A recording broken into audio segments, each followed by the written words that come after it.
අරහතෝ සම්මා සම්බුද්දස්ස නමෝ තස්ස භගවතෝ අරහතෝ සම්මා සම්බුද්දස්ස නමෝ තස්ස භගවතෝ අරහතෝ සම්මා සම්බුද්දස්ස.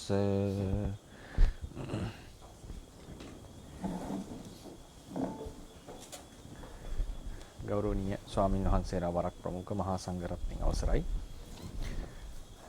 අද දවසේ අපි කතා කරන්න බලාපොරොත්තු වෙන්නේ රූප ශරීරවල ඒකත්වය සහ රූප సంతානවල ඒකත්වය කියන මාතෘකා දෙක. මේ වෙනකන් අපි රූපය පිළිබඳව හැඳින්වීමක් කරලා මෙතෙක් රූපය සම්බන්ධයෙන් කරපු පාඩම් ගත්තොත් 31 වෙනි පාඩමේ ඉඳලා රූපය පිළිබඳව අපි හැඳින්වීමක් කරා.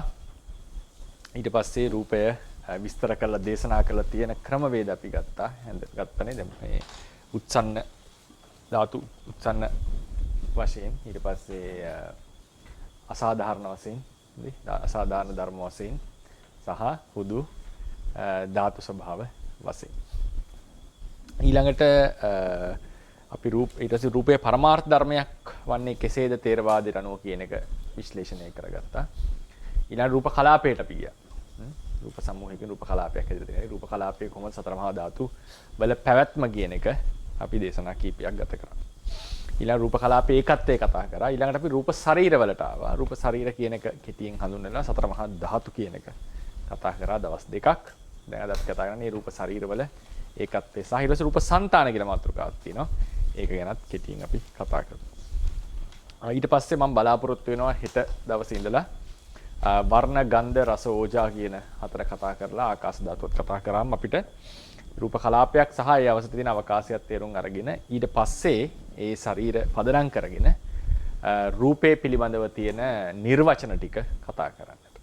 රුප්පතිතිකෝ භික්කවේ තස්මා රූපන්ති උච්චති නේද? ඊට පස්සේ රූපේති රූපං කියලා තියෙන නිර්වචනයක් මූල ටීකාවෙන්. ඊළඟට රේරුකාණ ස්වාංශල හැමදේම දෙනවා තව නිර්වචනයක්. රූප හැදිලා තියෙන මූල ධාතු කියලා. ඉතින් වචන තුනක් අපි විස්තර වශයෙන් කතා කරලා ඉදිරියට යන්නට බලාපොරොත්තු වෙනවා. ක්‍රමානුකූලව යම් හැඩගැස්සකම තමයි තියෙන්නේ. නමුත් අර සාම්ප්‍රදායික ක්‍රමයට වඩා පොඩි වෙනස්කම් ටිකක් තියෙයි. ඉතින් ඒවා අපිට තේරෙන මට්ටමින් තමයි මේ වෙනස්කම් සිද්ධ කරලා තියෙන්නේ. දැන් අපි කතා කරා ඊයේ දවසේදී දවස් දෙකක් අපි කතා කරන්නට යෙදුනා රූප ශරීර සම්බන්ධයෙන්. ඒ ශරීර සම්බන්ධයෙන් කතා කරනකොට සතර මහා ධාතුත් අපි කතා කරා සම්පූර්ණ නේද? රූප කලාපය ඇතුළේ ධාතු සහ අන්තර් කලාපීය ධාතු. තව මේකේ විස්තර තියෙන්නට පුළුවන් ප්‍රායෝගිකව ගත්තොම කොහොමද ධාතු ගැන සතර මහා ධාතු ගැන කතා කරන්න කියලා. එතනදී සමහර ලාවට අපි ඊයේ හොඳ ප්‍රශ්න වගේක් ඇහුවා අර වැగిරෙන බව. දියාරු බව. දියාරු බවට වඩා කියනවා වැగిරෙනවා කියන්නේ. වැగిරෙන ස්වභාවය කියන එක සම්බන්ධයෙන් හොඳ ප්‍රශ්නයක් අහුවා මහත්මේ. හෑන්ඩ් අවුට් එකෙත් මම කෙටියෙන් තමයි ඒක වචනේ දීලා තියෙන්නේ වැగిරෙනවා කියන ස්වභාවය. මොකද ආපෝ ධාතුව ගත්තම අපි විස්තර කරේ ආබන්ධනය කියලා නේ. රූප කලාපය ඇතුලේ තියෙන ආබන්ධන ගතිය තමයි ආපෝ ධාතුව. ඊට පස්සේ අපිට පැහැදිලිවම තියෙන රූප කලාප අතරත් ආබන්ධන බවක් තියෙනවා. ඒ නිසා තමයි ඒව වෙන් කරන්නට බැරි කියන එක අපිට ප්‍රත්‍යක්ෂ දෙයක්. ඊළඟට රූප කලාපයේ තියෙන තව ස්වභාවයක් තමයි වැగిරෙන ස්වභාවය. වැగిරෙන ස්වභාවය. දැන් රේරුකාණ සානන්සේම කියලා තියෙන්නේ යමක් ආබන්ධන ගතියෙන් යුක්ත නම් ඒකට අල්ල ගන්න දෙයක් නැත්නම් ඒක වැగిරෙනවා කියලා. වැగిරෙනවා කියලා. ඒකේ උන්වහන්ස ගන්න උපමා බලන්න උපමා වරන් තියෙන්නේ සිමෙන්ති කුඩු වතුරට වතුර ආවම මේ දෙක සිමෙන්ති කුඩු ඇලෙන්නේ වතුරේ කියලා කියන්නේ. හරිනේ සිමෙන්ති කුඩු ඇලෙන්නේ වතුරේ. ඉතින් අපි ඒක උපමාව අරගෙන අපි ගොඩනගා ගන්නවා රූප කලාපය ඇතුළට. නමුත් සාමාන්‍යයෙන් ඊට පස්සේ ඒ බඳු ඇලෙන්නට දෙයක් නැත්තම් මොකද ඇලෙන්නේ මොන හරි දේවල් අතරනේ. ඒක නැත්තම් ඒක වැగిරෙනවා කියලා කියනවා. නමුත් මේ උපමාව බලන්න අපි ටිකක් විමසලා බලමු අපිට පේනවා මේ කතා කරලා තියෙන්නේ මේ උපමාව මේ වතුර අංශු සහ සිමෙන්ති අංශු වලට. අපි දන්නවා වතුර අංශුව කියන්නේ රූප කලාප එකතුවක්. සිමෙන්ති අංශුව කියන්නේ රූප කලාප එකතුවක්. එතකොට සිමෙන්ති අංශුව වතුර වලින් බැඳිලා තියෙනවා කියන උපමාව කියන්න පුළුවන් අපිට කලාප අතර තියෙන සම්බන්ධයකට ගන්නට පුළුවන්. අපි අර ඒක දැන් රූප කලාපේ උපමාවක් දෙන්න බෑනේ කලාපය හැර. ඒ නිසා තමයි උන්වහන්සේලා උපමාව දීලා තියෙන්නේ. එතකොට එන ගැටලුවක් තමයි කොහොමද මේ ආබන්ධ දැන් අලවන්න දෙයක් නැති කල්ලි මේක වැగిරෙනවා කියන කතාව අපි කොහොමද තේරුම් ගන්න ඕනේ? අලවන්න දෙයක් නැති කල්ලි වැగిරෙනවා කියන කතාව. මේක රූප කලාපයේ ඇතුළට වළංගුද කියන ප්‍රශ්නේ අපි අහන්නට ඕනේ. රූප කලාපයේ ඇතුළට වළංගුද?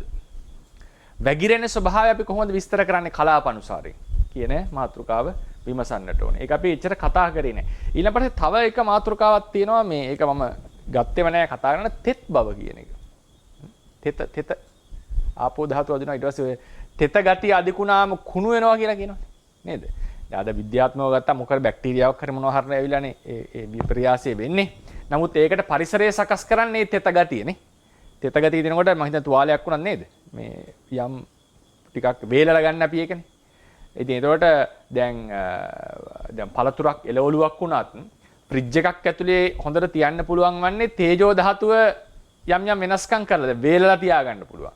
අධික සීතලයේ තියාගන්නට පුළුවන්. සාමාන්‍ය පරිසරයේ තිබුණොත් ඒක ටික දවසකින් කුණු වෙලා යනවා. නේද?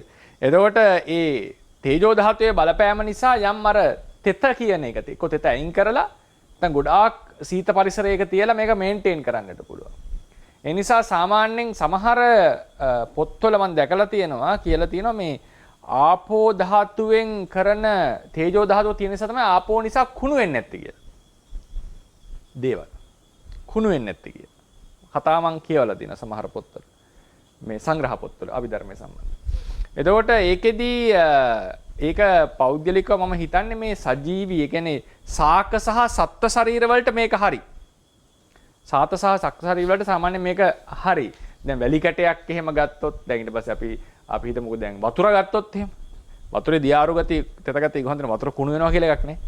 ඒ නිසා මේක සාමාන්‍යයෙන් ඔය සත්ත්ව ශරීර, සාක ශරීර වලට සැබවින්ම තෙත ගතිය කියන එක හරියට මේන්ටේන් කරේ නැත්නම් තේජෝ ධාතුවේ යම් බලපෑමක් තියෙනවා. මොකද ඒකට වෙන වෙන සත්තුන්ට එහෙම හැදෙන්නට පරිසරය ලබා දෙනවා. ඉතින් ඒක මම මාතෘකාවක් ගත්තේ නැහැ. මොකද ඒක මේ වෙනම කතාවක්. දියාරු භව කියන එක, වැగిරෙනවා කියන එක අපිට අපේ තේරවාද සම්ප්‍රදාය ඇතුලේ තියෙන එකක්. දැන් වැగిරෙන නිසා තමයි ආපෝ කියලා කිව්වේ. මොන හරි කෙල සෙමොසෙප්ටු ආදී අර වගේ ඝන ස්වභාවයකින් පවතින්නේ නැහැ. ඒවා වැగిරෙන නිසා තමයි ආපෝ කියලා තියෙන්නේ. දැන් එතනදී අපිට ගැටලුව එනවා කොහොමද මේ වැగిරෙන ස්වභාවය විස්තර කරගන්නේ රූප කලාප වලින්. එතකොට අපි ඔන්න අපහු අර ක්‍රමයට යනවා. මතකද මම ක්‍රම කිව්වා මේ ධර්මයේ තේරුම් ගන්නකොට ක්‍රම දෙකක් තියෙනවා. දේශනාවේ තියෙන මූල ධර්ම වල ඉඳලා ලෝකයේ තේරුම් ගන්නවා කියලා එකක් තියෙනවා. අපිට හම් වෙන ලෝකයේ ඉඳලා ධර්මතා තේරුම් ගන්නවා කියලා අපි කිව්වා නේද? එතකොට ශාස්ත්‍රුන් වහන්සේට හම් වෙන්නේ මොකෙන් පළවෙනි එකද දෙවෙනි එකද? දෙවෙනි ක්‍රමය. උන්වහන්සේ ලෝකයේ තේරුම් ගන්න ඒ හරහා ධර්මතා තේරුම් ගන්න. එතකොට ඒ නිසා වැగిරෙන භව කියන එක අපි දකින දෙයක්. ඒක ප්‍රත්‍යක්ෂව දකින දෙයක්. ඒක ගැන වාදයක් නැහැ. දෙයක් වැగిරෙන. ඒ වැగిරෙන දේවල් වලට තමයි ආපෝ කියලා තියෙන්නේ. ඔක දැන් ඇත්ත කතාව. දැන් අපිට වෙන ප්‍රශ්නේ තමයි අපි අනිත් පැත්තේ ඉඳලා යනකොට අපිට මේ කලාප අනුසාරයෙන් මේ වැగిරීම විස්තර කරගන්න බෑ. ඊට පස්සේ දේවල් එකට බැඳලා තියෙනවා කියන එක විසිරෙන්නේ නැහැ කියන එක ලෝකේ ප්‍රත්‍යක්ෂ දෙයක්. එතකොට රූප කලාප විස්තර වුණාට පස්සේ කොහොමද කලාප අනුසාරයෙන් මේක විස්තර කරන්න කියනකොට තමයි අපිට ප්‍රශ්නේ එන්නේ. එතකොට අන්තර් කලාපීය භාවය අපිට කතා කරන්නට වෙන්නේ. ඉතින් ඒ නිසා මෙතන දැන් සමහරවිට මම කරපු විස්තර කරපු ක්‍රමය සමහර කෙනෙක්ට ඒක තේරෙනවා වෙන්න පුළුවන්. හොඳයි විස්තරය හොඳයි, විවරණය හොඳයි. නමුත් ගැඹුරින් ධර්මයේ අධ්‍යයනය කරපු කෙනෙක්ට තොරතුරු ගොඩක් තියෙන කෙනෙක්ට යම් ප්‍රශ්නයක් එන්න පුළුවන් මේ රූප කලාපයෙන් පිටතට මේක බලපානවා කියන කතාව මොකද්ද මේ? එතකොට ඒ ධාතුව තනියම තියෙනවද? එදා මෑනියු කෙනෙකුත් හොඳ ප්‍රශ්නයක් ඇහුවා. ડોක්ටර් ඇහුවා හොඳ ප්‍රශ්නයක් මේ වායෝ ධාතුව කාන්තර කලාපයේ තියෙනකොට වායෝ තනියමද තියෙන්නේ? මොකද්ද ඒ කතාව? ආපෝ තනියමද තියෙන්නේ? තේජෝ තනියමද තියෙන්නේ? මොකද සතර මහා ධාතු හැමතිස්සෙම එකිනෙක බලපෑමක් එකිනෙක අන්‍යමන්‍යව තියෙනවා තමයි ප ဋ ාහන අපිට කතා කරලා දෙන්නේ. ඒක මොකද්ද මේ විස්තරය කියලා ප්‍රශ්න මතුවෙනවා. ඒකෙදී අර මම එකපාරක් කිව්වා විස්තර කරනකොට අපි දෙපැත්තට එනකොට සමහර වෙලාවක ગેප් එකක් හිටි විසඳ ගන්න බෑ කියලා. නේද? ඒක වදාක මම කිව්වා මේ පැත්තේ ඉඳලා මූල ධාතු වලින් ලෝකෙ විස්තර කරන් යනවා. සමහර ලෝකයේ ඉඳලා මේ මූල ධාතු වලට එනවා. සමහරලාලා මේ දෙක හම් වෙලා විස්තරේ සාර්ථක වෙනවා. සමහර තැන්වල අපිට ગેප් එකක් හිටිනවා. ગેප් එකක් හිටිනවා. ඉතින් මේ ગેප් එකේ හිටියා කියලා අපි මූල ධාතුව ප්‍රතික්ෂේප කරන්නෙත් නැහැ, ලෝකයේ අත්දැකීම් ප්‍රතික්ෂේප කරන්නෙත් නැහැ. අපිට විස්තර කරගැනීමේ ප්‍රශ්නයක් තියෙන්නට පුළුවන්. ඒක ගොඩාක් විෂයන් වල දැන් සාමාන්‍යයෙන් විද්‍යාව කියන විෂයෙත් ওই ප්‍රශ්නේ එනවා. කියන්නේ ඒක ගොඩාක් විෂයන් වල එන ප්‍රශ්නයක් දර්ශනයන් වල. ඒක දැන් විද්‍යාත්මක ක්‍රමයේ හැටියට මොළයේ තමයි අපි හිතමුකෝ දායකත්වයේ දෙන්නේ සිතීමට. විඥානය කියලා ගතියකුත් පැහැදිලිව අපිට දකින්න පුළුවන්. ඒක මොළෙන් විස්තර කර නොහැකි. එතන මේ ක්‍රම දෙකට ආවම මේ දෙක සම්බන්ධ වෙන තැනක් එනවා. ඒ කියන්නේ මේක සර්ව සම්පූර්ණයෙන් මොළයේ මේ සිතට දෙන්නට බෑ. එතකොට තමයි ඒකට කියන්නේ ඉමර්ජන්ස් කියලා අදහසක් දෙනවා. ඒ කියන්නේ මේ දෙක සර්ව සම්පූර්ණයෙන් සම්බන්ධ වෙන්නේ නැහැ. ඒ වගේ මේ රූප කලාප සහ සමහර රූපයන්ගේ ගති ලක්ෂණ අපිට අත්දකින්න ගති ලක්ෂණ කියන ඒවා තේරවාදයේ හැටියට අපිට සම්බන්ධ කරගන්නට බැරි අවස්ථා එන්නට පුළුවන්. අපේ තියෙන දැනුම හැටියට සහ තොරතුරු වල ප්‍රමාණය හැටියට. ඉතින් ඒ වගේ එකක් තමයි මට පෞද්ගලිකව පේන්නේ මේ සමහර රූපයේ ගති ලක්ෂණ සහ රූප කලාප තුලින් ඒක විස්තර කරන්න යනකොට තියෙන ගැටලු. ඒකෙන් කියන්නේ රූප කලාපේ ප්‍රතික්ෂේප කරන්න කියන එක නෙවෙයිනේ. රූප කලාපයේ සම්ප්‍රදායේ තියෙන මූලිකම සිද්ධාන්තයක්. ඒක අපිට අතහරින්න බෑ. අපි ප්‍රායෝගිකව අත්දකින්නවා කියන එකත් අතහරින්නට බෑ. එතකොට දර්ශනයක් ලෙස මේක විස්තර කර ගැනීම තමයි මෙතන මේක. ඒ කියන්නේ උදාහරණයකට දැන් මම ගත්තොත් අපි රූප දැන් ලෝකේ අපිට හම්බ වෙනවා කොහොමද අපි විස්තර කරන්නේ රූපය කියන ඒකට අපි කියමු ද්‍රව්‍ය ලෝකය කියලා. හොඳ වචනයක්.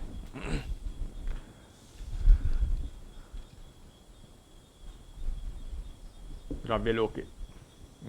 අපි කරන්නේ රූප කලාපයේ සිට අපි එනවා අපිට හමුවන රූපය.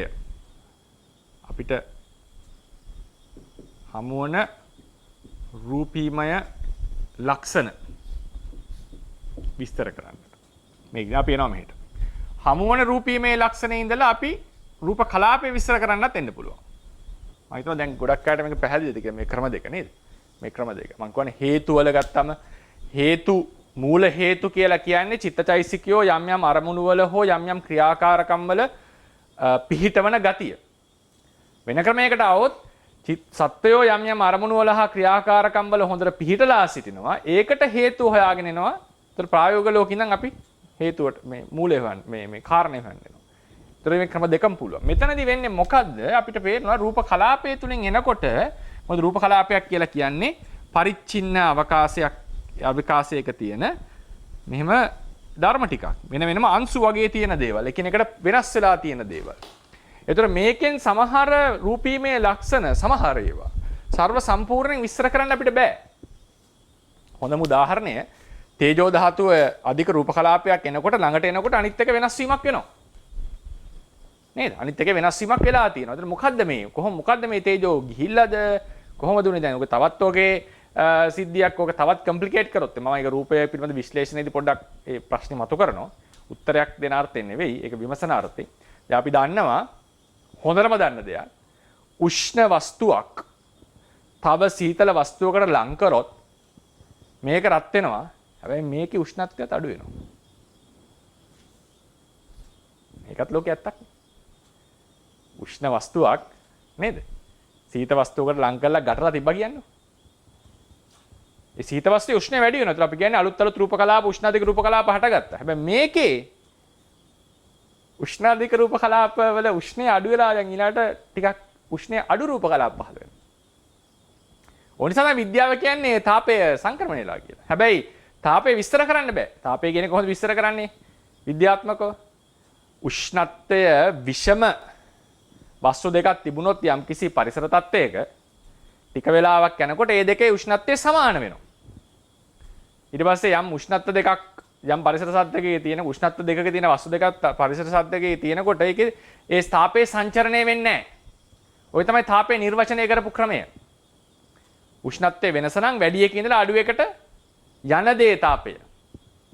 උෂ්ණත්වයේ සමාන නම් ඒ වගේ සංක්‍රමණයක් වෙන්නේ නැහැ. මේ දේ තමයි තාපය. මේ අහවල් දේ කියලා පෙන්වන්න පුළුවන් එකක් නෙවෙයි මේ ශක්තිය. ඒ වගේ මේකෙත් ඇත්තම තියෙන දෙයක් තමයි ඒක උෂ්ණත්වය අඩු වෙනවා කියලාකුත් තියෙනවා. ඒත් අපිට කියන්නවා තේජෝ ඒ පහළ වෙන රූප කලාපවල තේජෝ අඩු වෙලා කියලා. හරිනේ? ඒ වගේ අපිට තියෙනවා විමස ගන්න ප්‍රශ්න. ඒතකොට දැන් මේ හමු වෙන රූපීමේ ලක්ෂණ ඉඳලා මෙහෙට එනකොට අපිට යන්න පුළුවන් දුරක් තියෙනවා. ඒක රූප කලාප වලට සම්පූර්ණයෙන් කිට්ටුකන් මේ සමහර ලක්ෂණ. මේ හැම ලක්ෂණයක් ගැනම නෙවෙයි සමහර ලක්ෂණ. එතකොට තමයි අපිට පේන්නේ යම් කිසි අතරමැද ગેප් එකක්. ગેප් එකක් පේන්න පටන් ගන්නවා. දැන් උදාහරණයකට මම කිව්වොත් වැగిරෙන ස්වභාවය, ගලන ස්වභාවය, වැగిරෙන ස්වභාවය, ගලන ස්වභාවය රූප කලාප වලින් විතරක් අන්තර් කලාපීයව නැතුව නැත්තම් රූප ශරීරයක් කියන අදහස නැතුව විස්තර කරන්න පුළුවන්ද කියලා අහුවා. රූප ශරීරයක් කියලා කියන්නේ රූප කලාප සමූහ එකතුවන්නේ අපි ගොඩක් වෙලා කතා කරලා දිනවා එක. ඒතර අපි හිතමුකෝ ඉටිපන්දමකට ගින්දර ලං වෙනකොට ඉටිපන්දම දිය වෙනවා කියලා කියන්නේ ඉස්සලා තිබුණේ පටවිය අධික රූප කලාප. ඊළඟට පටවිය අඩු ආපෝ වැඩි කලාප පැතිරෙන්න පටන් ගන්නවා. එතකොට ඒකේ වැగిරීමක් පේනවා අපිට. වැగిරෙනවා කියලා එකක් තියෙනවා. ඒතර වැగిරෙනවා කියන්නේ කොහොමද අපි විස්තර කරන්නේ? දැන් වැగిරෙනවා යනු දැන් වැగిරීම් වර්ග දෙකක් වැලි ගොඩක් ගලන් වැලි ගොඩක් අතහැරියොත් කඩම් වැටෙන එකත් එක්තරා වැగిරීමක්. හැබැයි ඉටි ටික හරි වතුර හරි වැగిරෙන එක ඊට වඩා වෙනස්නේ. ඒ නිසා මේ පටවි අධික වෙන්වෙන් දහට දැන් රූප කලාපවල පටවි ඒ කියන්නේ මේ රූප කලාපේ ඒ ලෙසටම තිබිලා ආපෝ වැඩිවීම නිසා රූප කලාප ටික දැන් කුඩු වෙලා වැටෙනවා නෙමෙයි මේ වෙලා තියෙන්නේ. රූප කලාප දියවි ඒ කියන්නේ ඉටිපන්දම දියවීමක් වෙලා තියෙන්නේ. ඉටිපන්දම කුඩු වීමක් නෙමෙයි. කුඩු වෙනකොටත් වැగిරෙනවා එක විදිහකට. හැබැයි ඒ වැగిරීමයි වතුර වැగిරීමයි දෙකක්. දැන් මේක අපි රූප කලාපයෙන් විතරක් විස්තර කරගන්න ගියොත් මොකද වෙන්නේ? දැන් එතකොට පටවිය අධික රූප කලාපේ මෙහෙම තියෙනවා නම් ස්ථාවරව අපිට කියන්න වෙනවා ආපෝ අධික වෙනකොට අපිට ලැබෙන අත්දැකීම උඩ අපිට වතුර සම්බන්ධයෙන් ලැබෙන අත්දැකීම තියෙනවානේ මෙහෙම බෙදිරෙන්නේ. අපිට කියන්න වෙනවා නම් ඊළඟ රූප කලාපය හටගන්න එක නිකන් මේ වගේ නිකන් කොහොමද? මේ වගේ හැඩේ වෙනස් වෙනවා වගේ එකක්. වතුර බින්දුවකට වගේ රූප කලාපේ ඉන්න පටන් ගන්නවා. මේ වගේ වෙනස්කමක් රූප කලාපේ සිද්ධ වෙනවා නම් තේරෙනවද? ඒ කියන්නේ රූප කලාපේ වැగిරෙනවා කියන්නේ මෙහෙම සිද්ධියන්නේ. එතකොට පහළ වෙන රූප කලාප වල හැඩපොවා එහෙනම් වෙනස් වෙනවා. කියන්නේ ඒක නිකන් මෙලෙක් වෙලා ඒ වගේ සිද්ධියක් වෙන්නට වෙනවා. එහෙම වුණොත් තමයි අපිට මේක විස්තර කරගන්නට වෙන්නේ.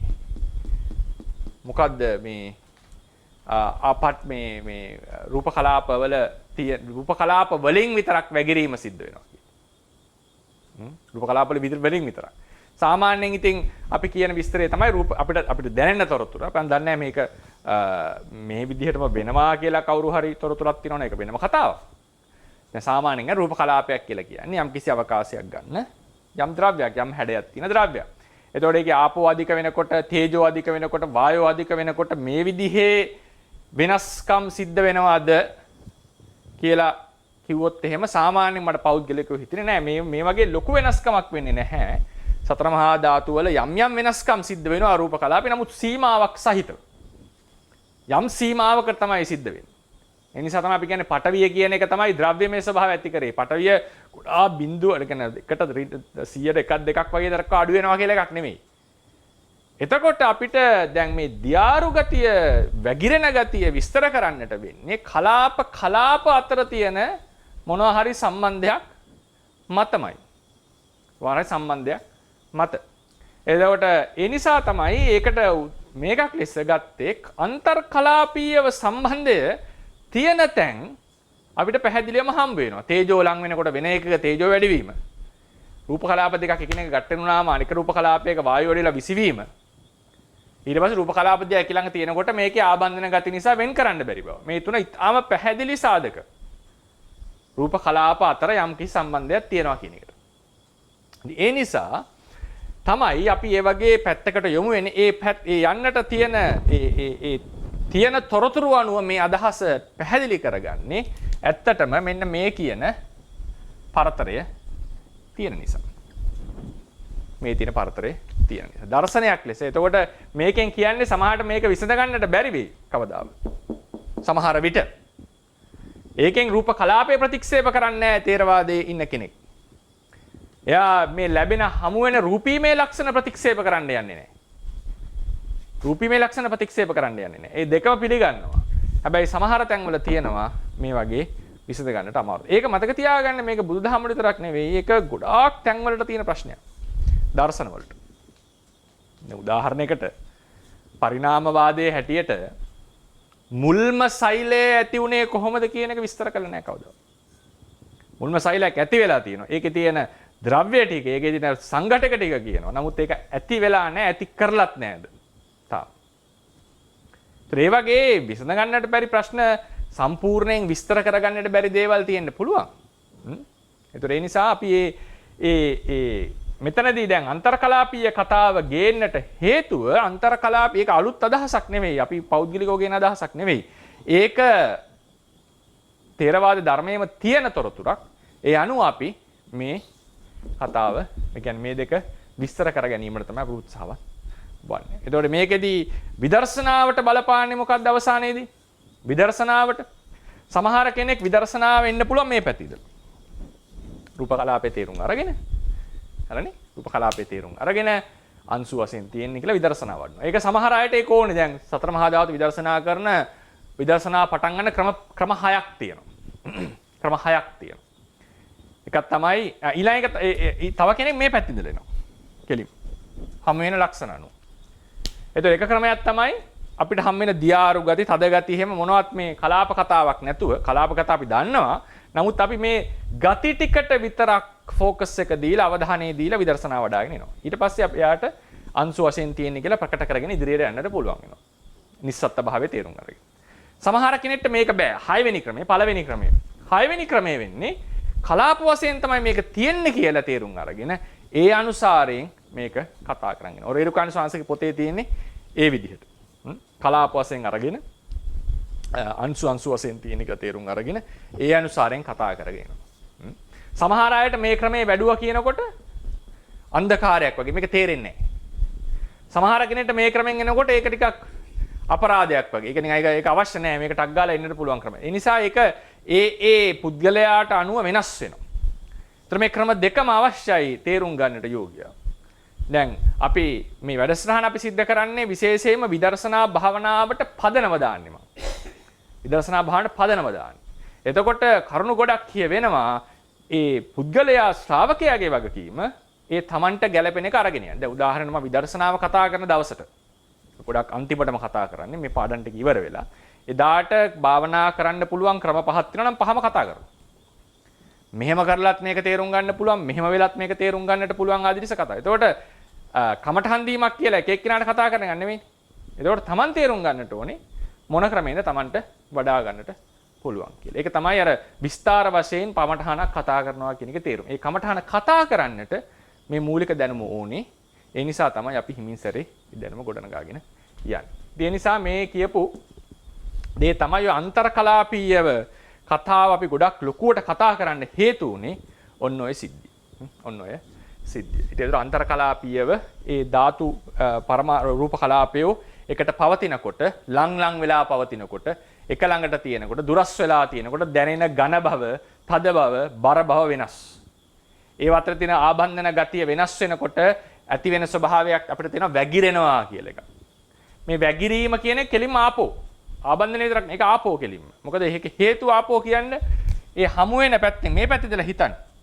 මේ පැත්තේ ඉඳලා හිතුවම කෙලින්ම වැగిරෙන ස්වභාවයට තමයි බුදුරණන් වහන්සේ ආපෝ කියලා තියෙන්නේ. වෙන කතාවක් නෑ ඒක. ඒක අමුතුවෙන් ආයෙ හිතන්නට අවශ්‍ය නැහැ. ආබන්ධන ගතියට තාපෝ කියලා තියෙනවා. ආබන්ධන ගැන තාපෝ කියලා තියෙනවා. ඊට පස්සේ ශීතල උෂ්ණය, තේජෝ, ඝන ගතිය, තද ගතිය, රළු ගතිය, පඨවි, ඊට පස්සේ පුම්බවන ගතිය, තල්ලු කරන ගතිය, ගමන් කරන ගතිය, වායු. මේ තමයි සාමාන්‍ය නිර්වචනය. ඉතින් ඒක තුලින් ඇවිල්ලා අපි රූප කලාපය කියලා එකත් තේරවාදීන් පිළිගන්නවා. ඒ නිසා මේකෙන් ඒක විස්තර කරන්නට යනවා. සමහරලාට මැද විස්තර කරගන්න අමාරු තැන් තියෙන්නට පුළුවන්. ඒවත් අපි තේරුම් අරගෙන ඉදිරියට යා යුතුයි. දැන් අපි එනවා රූප කලාපයක ඒකත්වයේ කියන රූප ශරීරයක ඒකත්වයේ කියන කතාවට. ඒකේ ගොඩාක් කරුණු මම කතා කරලා ඉවරයි දැනටම. නමුත් අපි ඒක ටිකක් අවධානය දීලාම කතා කරලා අවසන් කරමු.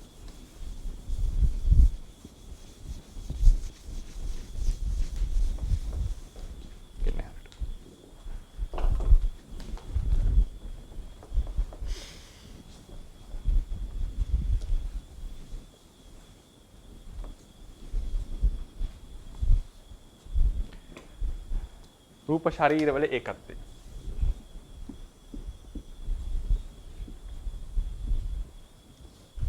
ශරීරවල රූපයන්ගේ ඒකත්.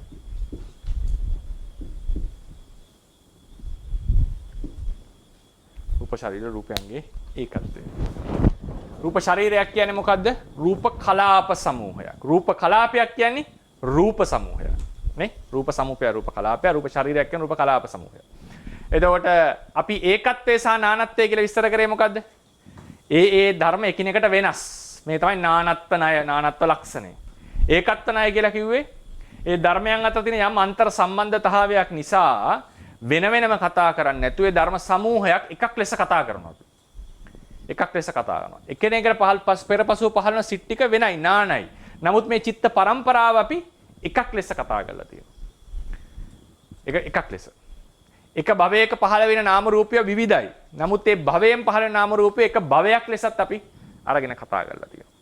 කර්මයකත්වයක් කතා කරා, කලාපයකත්වයක් කතා කරා, సంతానයකත්වයක් කතා කරා කෙටියෙන්. දැන් ඒවා එක එක තැන අපි එලබරේට් කරගන්නවා. දැන් කලාපයකත්වයේ කතා කරා අපි දීර්ඝ වශයෙන් රූප කලාපයේ සම්බන්ධයෙන්. ඒක උපාද, ඒක නිරෝධ, ඒක නිශ්චය නේද? සහ වුත්ති එකම අවකාශයක් ගන්න බව. දැන් මේකෙදි රූප ශරීරයේ ඒකත්වයේ කියන එක ගන්නට තියෙන ප්‍රධානම තැන තමයි ඔවුනොවුන් අතර තියෙන අන්තර් ආකර්ෂණය.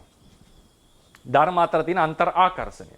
දැන් උදාහරණයකට මේක රූප ශරීරයක් නම් රූප කලාප එකතුවක්.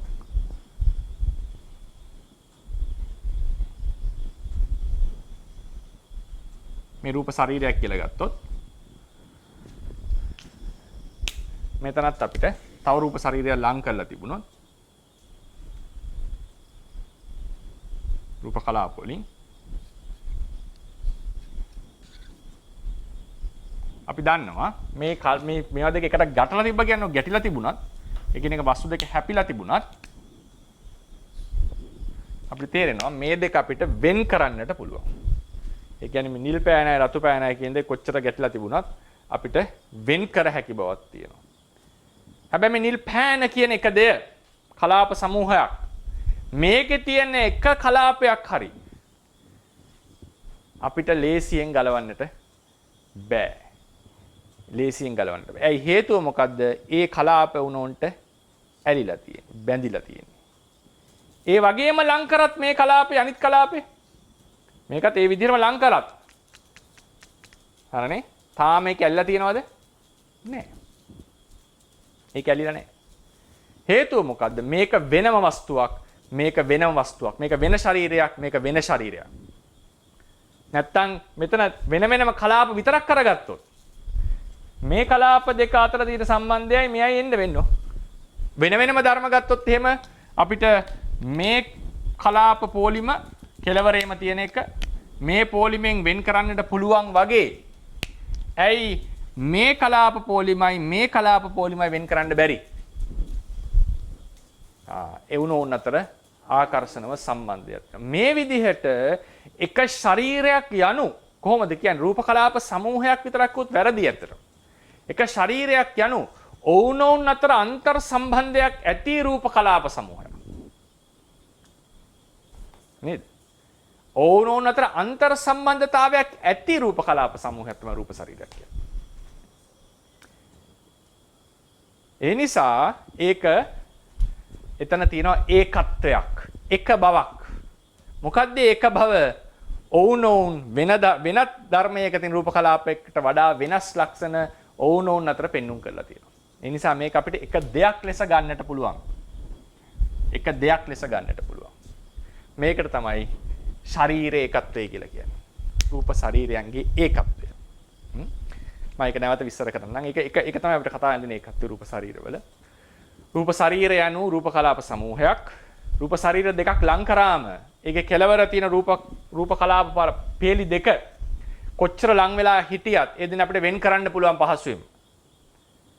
හැබැයි ඒ ශරීරයේ ඇතුලේ තියෙන රූප කලාප පේලි දෙකක් අපිට ඒ ලෙසට වෙන් කරන්නට බෑ. එක කලාපයක්වත් අනිත් එකෙන් ඇදලා ගන්නට බෑ. හේතුව මොකද්ද?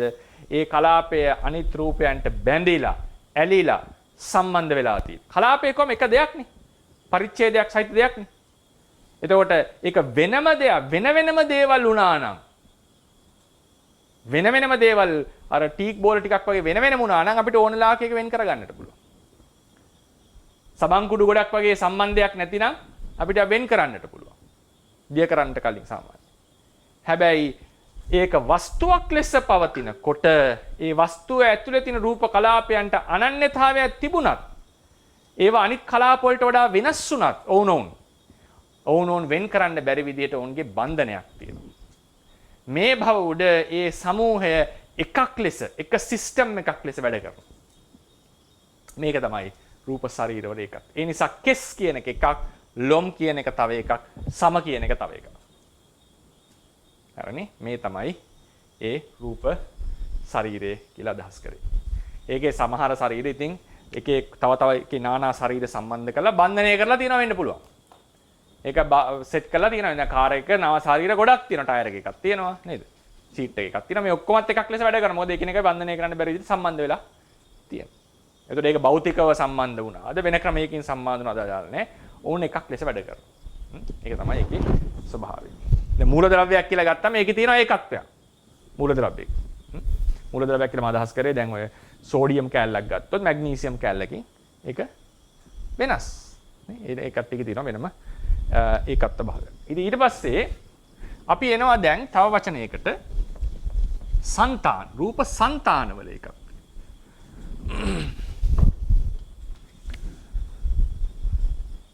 සංතානවල එකක්. මොකද සංතානයක් කියලා කියන්නේ? ශරීරයක් කියලා කිව්වම රූප කලාප සමූහයක්. සංතානයක් කිව්වම ඒකෙත් තියෙනවා සමූහ භාවයක්. ඒකට අපි හෑන්ඩ් අවුට් එකට යන් අත්පත්‍රිකාවට.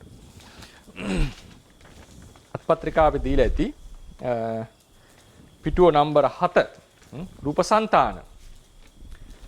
රූප සංතාන. සමහර රූප සංතාන, සමහර රූප ශරීර සංතාන ලෙසද ක්‍රියා කරයි. මනුෂ්‍ය කය anu කෙස්ලොම් ආදී රූප ශරීර ගණනක එකතුවකි. විභංග අනු ටීකාවේ රූප සංතානෙ විස්තර කර ඇත්තේ මෙසේ. කොහොමද? එකිනෙකට සම්බන්ධ පැවතුම් ඇති නිසා එකිනෙකට වෙනස් වූ පෙරපසු වී හටගන්නා ධර්ම වෙන්කර දැකීමට දුෂ්කර ලෙස එක් ගණයක් දෙයක් ලෙස පැවතීමද හේතුඵල වශයෙන් එකිනෙකට සම්බන්ධ වී පැවතීමද సంతානය කියයි. දීර්ඝ වාක්‍යයක් නේ. ගොඩක් දීර්ඝයි වාක්‍යය.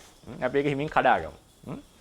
කොහොමද? එකිනෙකට සම්බන්ධ පැවතුම් ඇති නිසා මේක විශේෂයෙන් වැදගත් මේ වාක්‍යය. එකිනෙකට සම්බන්ධයි. මොකද්ද මේ සම්බන්ධය කියන එක අපි විස්තර කරගමු දැන්. සම්බන්ධ පැවතුම් ඇති නිසා එකිනෙකට වෙනස් වුණත් එකිනෙකට වෙනස් ධර්මයෝ පෙරපසු වී හටගත්තත් දැන් රූප කලාපය පෙරපසු වෙලා හට ගන්නවා. එකිනෙකට වෙනස්. එහෙම වුණත් ඒවා වෙන් කර ගැනීමට දුෂ්කර බලස එක ගණයක් ලෙස පවතිනවා. හරි අමාරුයි වෙන් කරගන්න. එක ගණයක්. ඒ වගේම හේතුඵල වශයෙන් එකිනෙකට සම්බන්ධයි. ඔන්න ඔය පොයින්ට් එක. එක දුෂ්කර ගැනීමට අපහසු ලෙස සමූහයක් ලෙස පවතිනවා. එක ලකුණක්, එක සලකුණක්. හේතුඵල වශයෙන් සම්බන්ධයි. අන්ඩර්ලයින් කරගන්න ඒ වාක්‍ය දෙක. දුෂ්කර එකිනෙකට වෙන් කර දැකීමට දුෂ්කර ලෙස එක ගණයක් දෙයක් ලෙසද හේතුඵල වශයෙන් එකිනෙකට සම්බන්ධ වී පැවතීමද సంతානය කියලා කියනවා. సంతානය කියලා කියනවා. මම මේක රෙෆරන්ස් එක දීලා ඇති අනු ටීකාවේ ඒක බලන්න. පාලි පුළුවන් අය. එතකොට එකිනෙකට මොකද්ද වෙන්නේ? හැබැයි ඒකේ තියෙන ලක්ෂණ මොනවද? එකිනෙකට සම්බන්ධ පැවතුම් ඇති නිසා ඒකත් වැදගත් අන්ඩර්ලයින් කරගන්න. එකිනෙකට සම්බන්ධයි. එතකොට තුනක් තියෙනවා. එකිනෙකට සම්බන්ධ වීම නිසා වෙන් කර ගැනීමට දුෂ්කර ලෙස එකක් ලෙසත් හේතුඵල වශයෙන් සම්බන්ධ වශයෙන් පවතින දේවල්. හැබැයි ඒකේ තියෙන ධර්මය කොහොමද? ඒවායේ තියෙන ස්වභාවය මොකද්ද? මොකද්ද? එකිනෙකට වෙනස් ධර්ම. එකිනෙකට පෙරපසු වී හට ගන්න ධර්ම. එකිනෙකට වෙනස්, එකිනෙකට පෙරපසු වී හට ගන්න. හරිනේ? දැන් උදාහරණයකට අපි අපේ ශරීරය ගන්නකො. මේ ශරීරයේ තියෙන රූප කලාපය, රූප ධර්ම එකිනෙකට සමානද වෙනස්ද? වෙනස්. එක ධර්මයක් තව ධර්මකින් වෙනස්. මොකද නානා ස්වභාව සහ නානා උප්පත්ති ඇති බව නිසා වෙනස් ධර්මයෝ. ඒතර නානා ධර්මයෝ හටගන්නෙත් පෙරපස සමහර අය කලින් හට ගන්නවා, සමහර අය පස්සේ හට ගන්නවා. පෙරපසු වී හටගෙන තියෙන්නේ. ධර්ම වශයෙන් උත් වෙනස්, පෙරපසු වී හට ගැනීම වශයෙන් වෙනස්, ස්ථාන වශයෙන් වෙනස් අපේ රූප සංතානේ.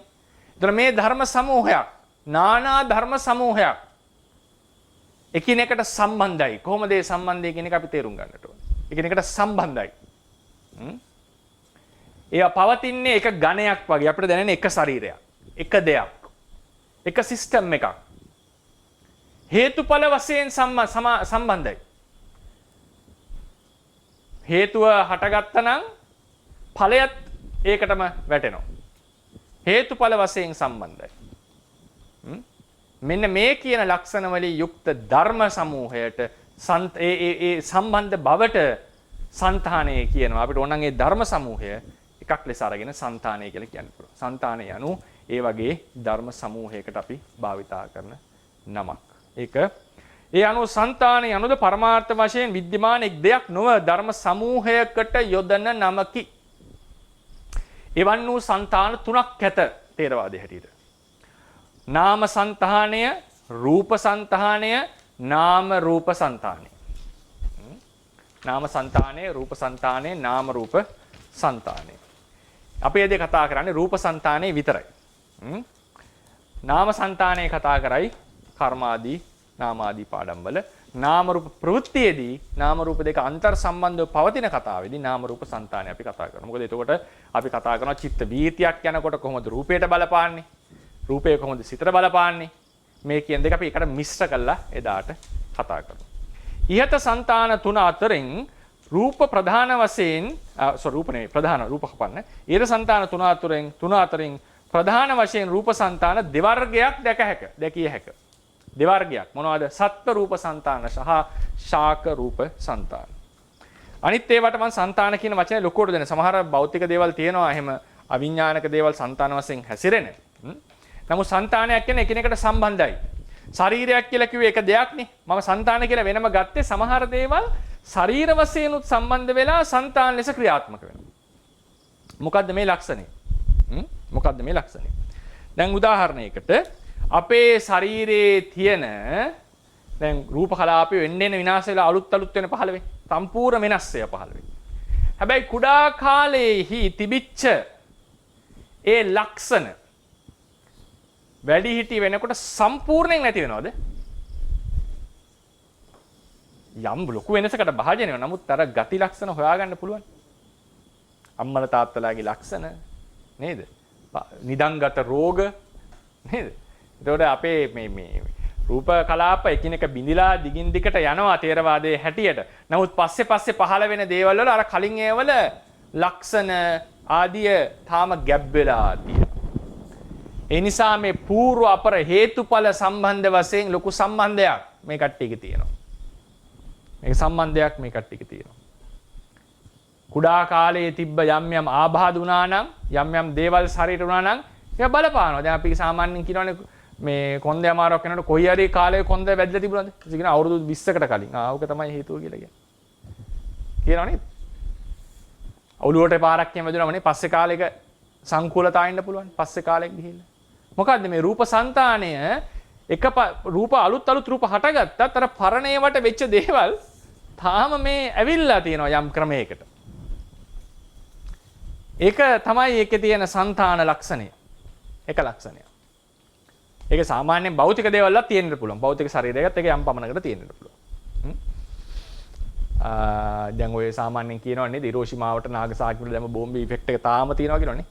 තාම මේ පරිසරයේ අවකාශය තියෙනවා කියලා කියනවා රේඩි මේ නැස්ටික විකිරණ වල බලපෑම. ඊට පස්සේ බලන්න අපි සත්ත්ව ශරීරයක් ගත්තොත් මම මේක පොඩ්ඩක් ජීව විද්‍යාත්මකව විස්තර කරන්න. සත්ත්ව ශරීරයක් ගත්තොත් අපි ඒක දැකලා කතා කරා. සත්ත්ව ශරීරයක තියෙන සෛල රාශියක්, සාග ශරීරයේ තියෙන සෛල රාශියක්. දැන් අපි තුමු අපේ ශරීරයේ සෛල බිලියනයක් තියෙනවා කියලා. ඒ වගේ අපි දන්නවා ඒක සෛලික ජීවීන් කියලා කොටසකුත් ඉන්නවා. ඒක සෛලික ජීවී අපිට වඩා ගොඩාක්ම මේ සරල ජීවන පැවැත්මක් තියෙනවා. එතකොට මේ ඒක සෛලික ජීවීනුත් ඉන්නකොට බහුසෛලික ජීවියගේ නානා ජීවීන් තියෙනකොට අපි තාම හැබැයි මේ බිලියනය අපේ ළඟ තියෙනවා සෛල බිලියනයක්. අපි බහුසෛලික ජීවියෙක්. ඇයි අපි මේ බිලියනය ඒකසෛලික ජීවීන් බිලියනයක් කියන්නේ නැත්තේ? කියන්න පුළුවන් නේද ඒක නේ? ඕනනම් ඉතින් කියත හැකිනේ. නමුත් ඒක සිස්ටම් එකක් ලෙස ගන්න වෙන්නේ අපිට. නේ? සිස්ටම් එකක් ලෙස ගන්න. එක සිස්ටම් එක මොකද්ද කියන්නේ නේ? ඒක කුට්ටියක් නැත්තම් ඒක කොහොමද කියන්නේ මේ සිස්ටම් එක මේ ඒකකයක්. එක ඒකකයක් මේක. සෛලය කියන්නේ එක ඒකකයක්. අපි සාමාන්‍යයෙන් එක සමහරලාට එක සෛලයට ජීවියෙක් කියලා කියනවා. නමුත් අපි ළඟ ඉන්න සෛල ඔක්කොම ජීවියෙක් කියන්නේ නැහැ. මොකද ඒකේ තියෙන පොදුවේ මේ ඒකට හේතුවක් තියෙනවා. පොදුවේ මේන්ටේන් කරන පවත්වාගෙන සමහරලාට යම් යම් උෂ්ණත්වය පවත්වා ගන්නට ඕන අතර අන්තර් සම්බන්ධය තියෙනවා. ඒකනේ උෂ්ණත්වය ගොඩාක් අඩු වුණොත් මුළු ශරීරය වෙවුලන්න පටන් ගන්නවා. ශරීරේ මොනවා හරි වෙන තැනක සංකුලතාවයක් ඇති වුණොත් වෙන සෛලකින් තමයි නිකුත් කරන්නේ ශ්‍රාවයන්. නේද? දැන් වෙන එහා තියෙන සෛලයක් වෙන සත්තු දෙන්නෙක්ගේ නිකුත් වෙන්නේ නැහැ නේ. මෙතන ප්‍රශ්නයක් එනකොට මෙතනින් මොකක්වත් ඒකට සමහර උදව්වක් කරනවා වෙන්න පුළුවන්. නමුත් අර අපේ වගේ මේක සිස්ටම් එකකට සම්බන්ධ වෙලා නැහැ. අපි කියනවා සාමාන්‍ය විද්‍යාත්මක සිග්නල් එකක් යනවා කියලා. සිග්නල් එකක් ගිහිල්ලා නේද? ඒ සෛලයෙන් යම් යම් ශ්‍රාවයන් යම් යම් දේවල් නිකුත් කරලා මේක හරි ගස්සනවා. සාමාන්‍යයෙන් තුවාලයක් අතරම කකුලේ කුද්දටි එන්නේ වෙන තැන්වල. ඒවා ඒ ක්‍රියාත්මක වෙලා ඒ සුදුරුදුරාණු ඉපදවන තැන් වැඩිපුර. ඒත් මේ වගේ එකිනෙකට සම්බන්ධයි. එකිනෙකට සම්බන්ධයක් තියෙනවා. ඒ නිසා ඒක එක ඒකකයක් එක පද්ධතියක් ලෙස පැවතෙනවා. ඒක තමයි ඒක సంతాන ඒකත්වයක් වෙන්නේ. ඊට පස්සේ ඔන්න උදාහරණයකට හොඳම එකක් තමයි අපොප්ටොසිස් කියලා එකක් තියෙනවානේ. අපොප්ටොසිස් කොහොමද ඒක උච්චාරණය කරන්නේ? අපොප්ටොසිස් නේ. අපොප්ටොසිස් කියලා කියන්නේ ජීව විද්‍යාත්මකව සෛල සොයන් මැරෙනවා.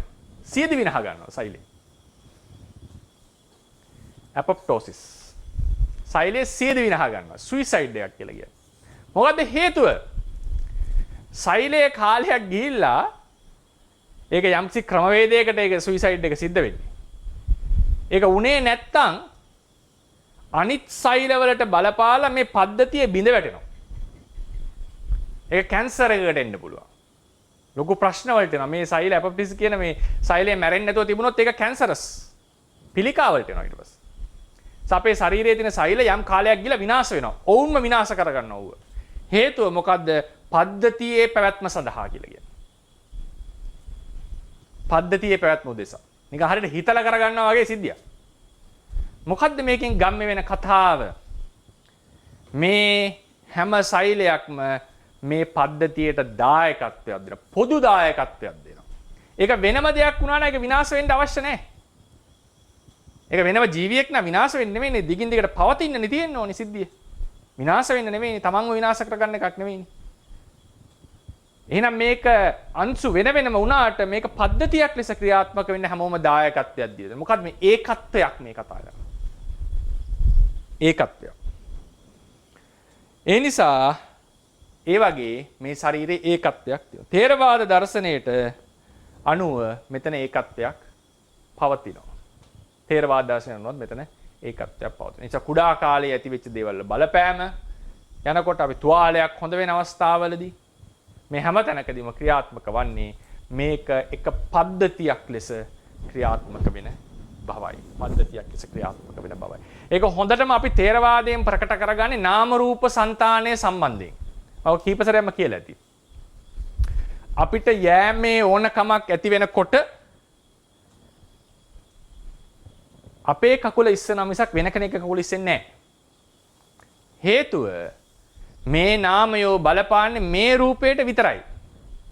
නාමය එක තැනක, රූපේ තියෙන වෙන තැනක කකුල. නමුත් ඒ වායෝ ධාතුව ඉපදිලා අදාළ ප්‍රදේශයේ ඒ විදිහට මේ ගමන සිද්ධ වෙන්නේ, මූවමන්ට් එක සිද්ධ වෙන්නේ මෙතන ලොකු අන්තර් සම්බන්ධතාවයක් පවතින නිසාය. පච්චාජාත ප්‍රත්‍යයට කියනවා යම් සිතක් හටගත්තාම ඒ සිත මුළු ශරීරයටම බලවත් වෙන්නට බලපානවා.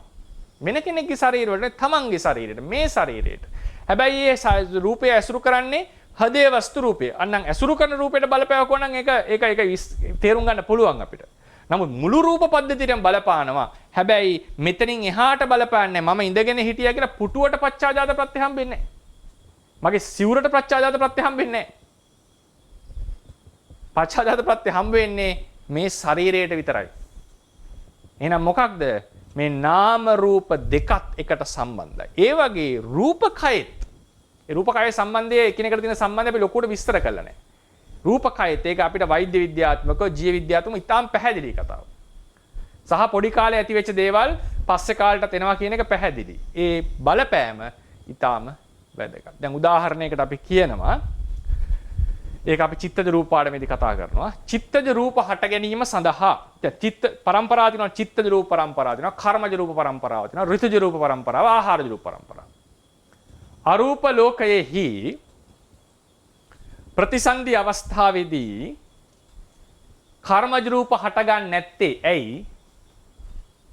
රූප විරාග භාවනාවේ ප්‍රතිඵලයක් ලෙස තමයි මේ විඥානය පහළ වෙන්නේ.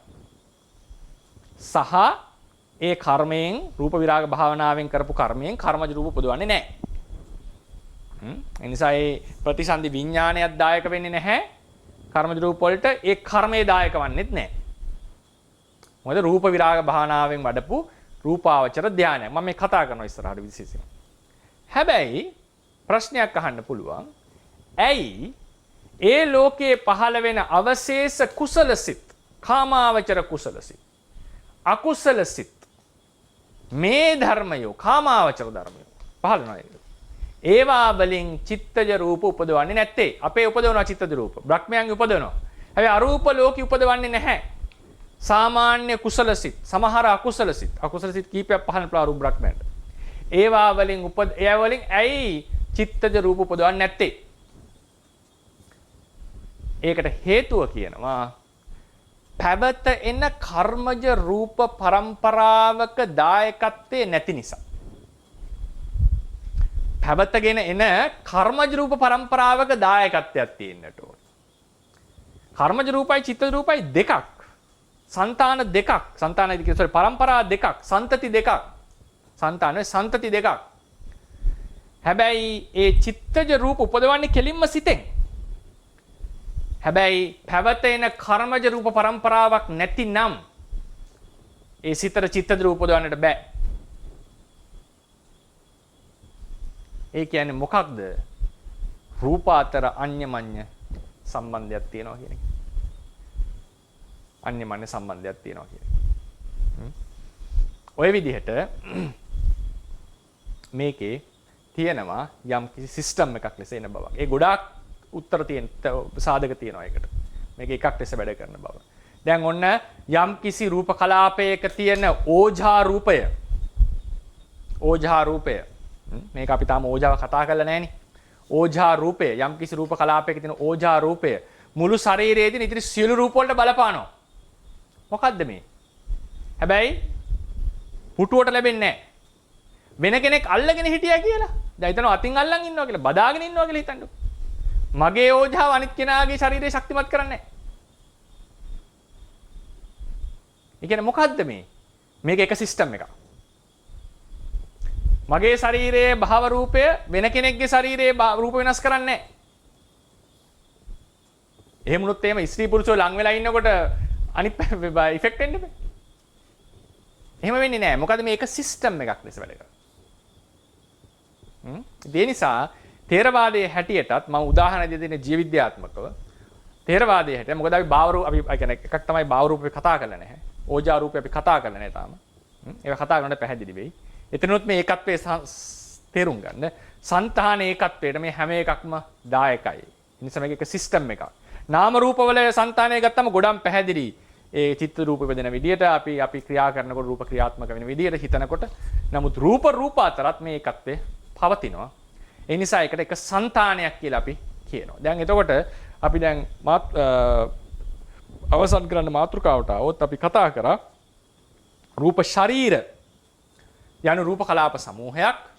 ඒවල ඒකත්වයක් තියෙනක ප්‍රධානම ඒකත්වයේ සජීවී අජීවී කෙසේ කවරක් හෝ වේවා ඒ තියෙන රූපය වෙන් කරන්නට බැරි බව. ඒකේ තියෙන ඒකත්වය. ඒක ඔප්පු වෙන්නේ අනිත් රූපයක් ලං කරා කියලා අනිත් ශරීරයක් ලං කරා කියලා ඔය ප්‍රශ්නේ එතනට එන්නේ නැති නිසා. సంతානයක් යනු එක ශරීරයක් වෙන්න පුළුවන්, ශරීර ගොඩක් වෙන්නට පුළුවන්. එක තියෙනකොට අන්‍යෝන්‍ය වශයෙන් බැඳිලා ඉන්නවා. අන්‍යෝන්‍ය වශයෙන් සම්බන්ධය තියෙනවා. විශේෂයෙන් මේක සාක ශරීර සහ සත්ත්ව ශරීරවල දකින්නට පුළුවන්. වෙනස් ශරීර, කෙස් වෙනයි, ලොම් වෙනයි, නිය වෙනයි, දත් වෙනයි, ලේ වෙනයි. නමුත් මේවා එකිනෙකට ලොකු සම්බන්ධයකින් වැඩ කරනවා. ඒ නිසා මේ ඒකත්වය මෙතන පවතින. හැබැයි කියන්නට අවසාන කරුණ ඒකත්වයෙන් වැඩ කරන දෙය ප්‍රඥප්තියක්ද නැද්ද කියලා ප්‍රශ්නයක් අහන්න පුළුවන්. තාම වැදගත් ඒ ප්‍රශ්නේ. ධර්ම ගොඩක එකතුවක ක්‍රියාකාරීත්වයනේ මම කියන්නේ. ධර්ම ගොඩක එකතුව ක්‍රියාකාරීත්වයක්. ධර්ම පරමාර්ථ ධර්ම එකතුවක් යනු ප්‍රඥප්තියක් නොවේ. ඔන්නෝක ඉතාම වැදගත් කතාව. පරමාර්ථ ධර්ම එකතුවක් යනු ප්‍රඥප්තියක් නොවේ.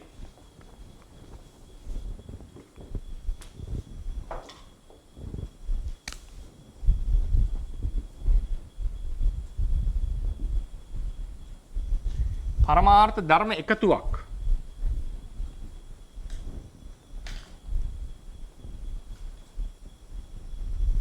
ඒක රූපනේ. චිත්ත චෛතසික. නාම රූප දෙකක් තුනක් ගන්න පුළුවන් අපිට.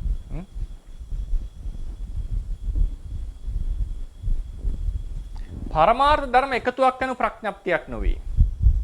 දැන් උදාහරණයකට මෙයාට තියෙනවා තමන්ටම ආවේනික කෘත්‍ය. චෛතසික වලට තමන්ටම ආවේනික කෘත්‍ය. මේවා එකතු වෙලා කරනවා පොදු කෘත්‍ය. තාම පරමාර්ථ එකතුවක් මේක. මේකෙත් තියෙන්න පුළුවන් එහෙම.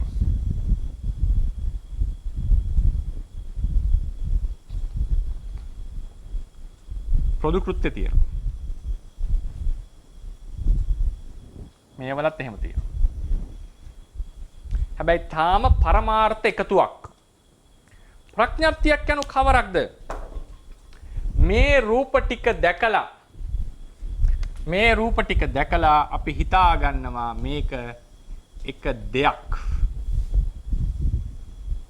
මේසේ නම් වූ දෙයක්. මිනිසයා නම් වූ කෙනෙක්.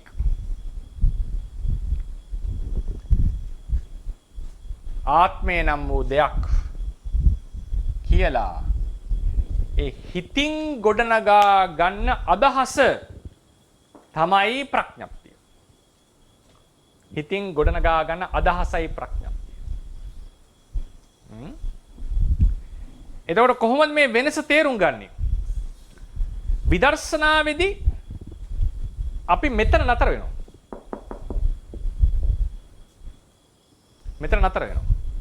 චිත්තචෛතසික ධර්ම සමූහය එකපාර අරමුණු කරනවා. ගොඩක් වෙලාවට අමාරු වෙන් කරලා අරමුණු කරනවා.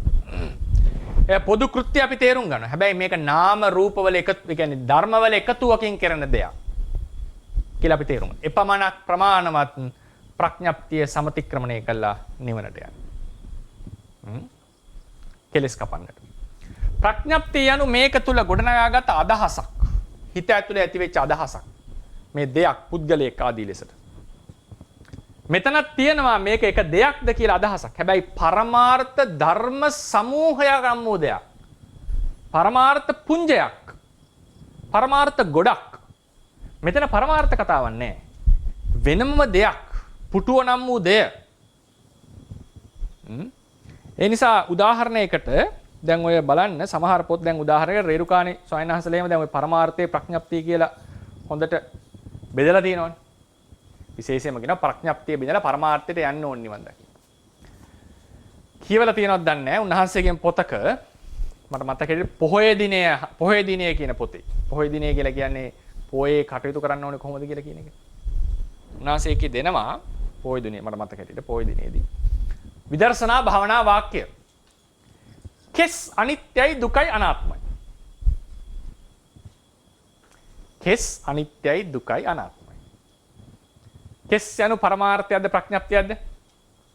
ප්‍රඥප්තිය. මම කිය සාමාන්‍ය ව්‍යවහාරයකට ප්‍රඥප්තියනේ. ප්‍රඥප්තිය අනිත්‍ය දුක්ඛ අනාත්ම වශයෙන් විදර්ශනාවට ගන්නවද අපි? නෑ පරමාර්ථයනේ ගන්න. පට ව්‍යාපෝතී ජෝවායි. එතන මොකද්ද මේ මුන්නාසේ මේ කිය දෙන්නේ කෙස් අනිත්‍යයි දුකයි අනාත්මයි කියලා. බලන්න ඒක තියෙනවා පොතේ. මේ කියන්නේ ඔහු කෙස් කියලා විවහාර නාම මේ අර්ථ ප්‍රඥප්තියනේ මම කියන්නේ මේ අර්ථ ප්‍රඥප්තිය. නාම ප්‍රඥප්තිය නම ප්‍රශ්නයක් නැහැ. මොන නම විදියට ප්‍රශ්න නැහැ ඇත්තට. හැබැයි ඔහු දැනගන්න ඕනේ ඒ වෙලාවේ ඔහුගේ අරමුණ අර්ථ ප්‍රඥප්තිය වෙන්න බෑ. නාම පරමාර්ථ ගොඩ. කෙස් කියලා කියන්නේ ධාතු සමූහයක් නම් කෙස් යනු සතර මහා ධාතු එකතුවක් කියන අවබෝධය තියෙන කෙනා ඒ අවබෝධයේ ඉඳලා කෙස් අනිත්‍යයි කිව්වොත් ඔහු අවිදර්ශනා කරලා තියෙන්නේ පරමාර්ථය. පැහැදිලි? මේ අවබෝධයෙන් නැතුව කෙස් අනිත්‍යයි කිව්වොත් ඒ කියයි දින ප්‍රඥප්තිය. මෙතන හරි පොඩි සියුම් වෙනසක් තියෙනවා. නැකෙනට මේක ප්‍රඥප්තියක් නෙවෙයිද මේ කතා කරන්නේ. නෑ පරමාර්ථ එකතුව යනු ප්‍රඥප්තියක් නොවේයි. පරමාර්ථ එකතුව නිසා හිතේ ගොඩනගාගත අලුත් අදහසක් තමයි ප්‍රඥප්තිය කියන්නේ. මේ පරමාර්ථ ගොඩෙන් අලුත් පොදු කෘත්‍යකුත් කරනවා. එහෙම වුණත් ධර්මයක් හටගෙන නැහැ මෙතන. මෙතන අලුත් දෙයක් හටගෙන නැහැ. මෙතන ධර්මයක් හටන්නේ අලුත් කෘත්‍යයක් වෙලා තිනවා. පොදු කෘත්‍යයක් වෙලා තිනවා. තනියම කරන්න බැරි කෘත්‍යයක් වෙලා තිනවා. ඒක පිළිගන්නවා. හැබැයි තාම ධර්මයක් හටගෙන නැහැ. ඒ ධර්මය අපි හිතෙන් ගොඩනගාගෙන තියෙනවා. ඒක ප්‍රඥප්තියක්. ඒක වෙනස් එකක්. ඒ නිසා විදර්ශනා වඩනකොට පරමාර්ථ ප්‍රඥප්ති කියන ભેදේ සුද්ධ පරමාර්ථ වලින් විදර්ශනා වඩනවා කියලා එකක් තියෙනවා. ඒ කලාතුරකින් වෙන එක මොනවද ඒක මේ එහෙම දැන් කියලා තියෙනවා. ඔය විශේෂයෙන් ධම්මානුපස්සනාවේ, වේදනානුපස්සනාවේ, චිත්තානුපස්සනාව වගේ තැන්වල සමහර අයට ඒක සුද්ධ විපස්සනා මේ පරමාර්ථය අරමුණු වෙන්නට පුළුවන්. එතනත් ඉතින් අර සමූහය සිතක් කියලා ගත්තම එක සිතක්ද නැද්ද කියන ප්‍රශ්නේ අපි පස්සේ විසඳගමු අපි. කායानुපස්සනාව වගේක් විශේෂයෙන් එනකොට අපිට එන්නේ මොකද්ද?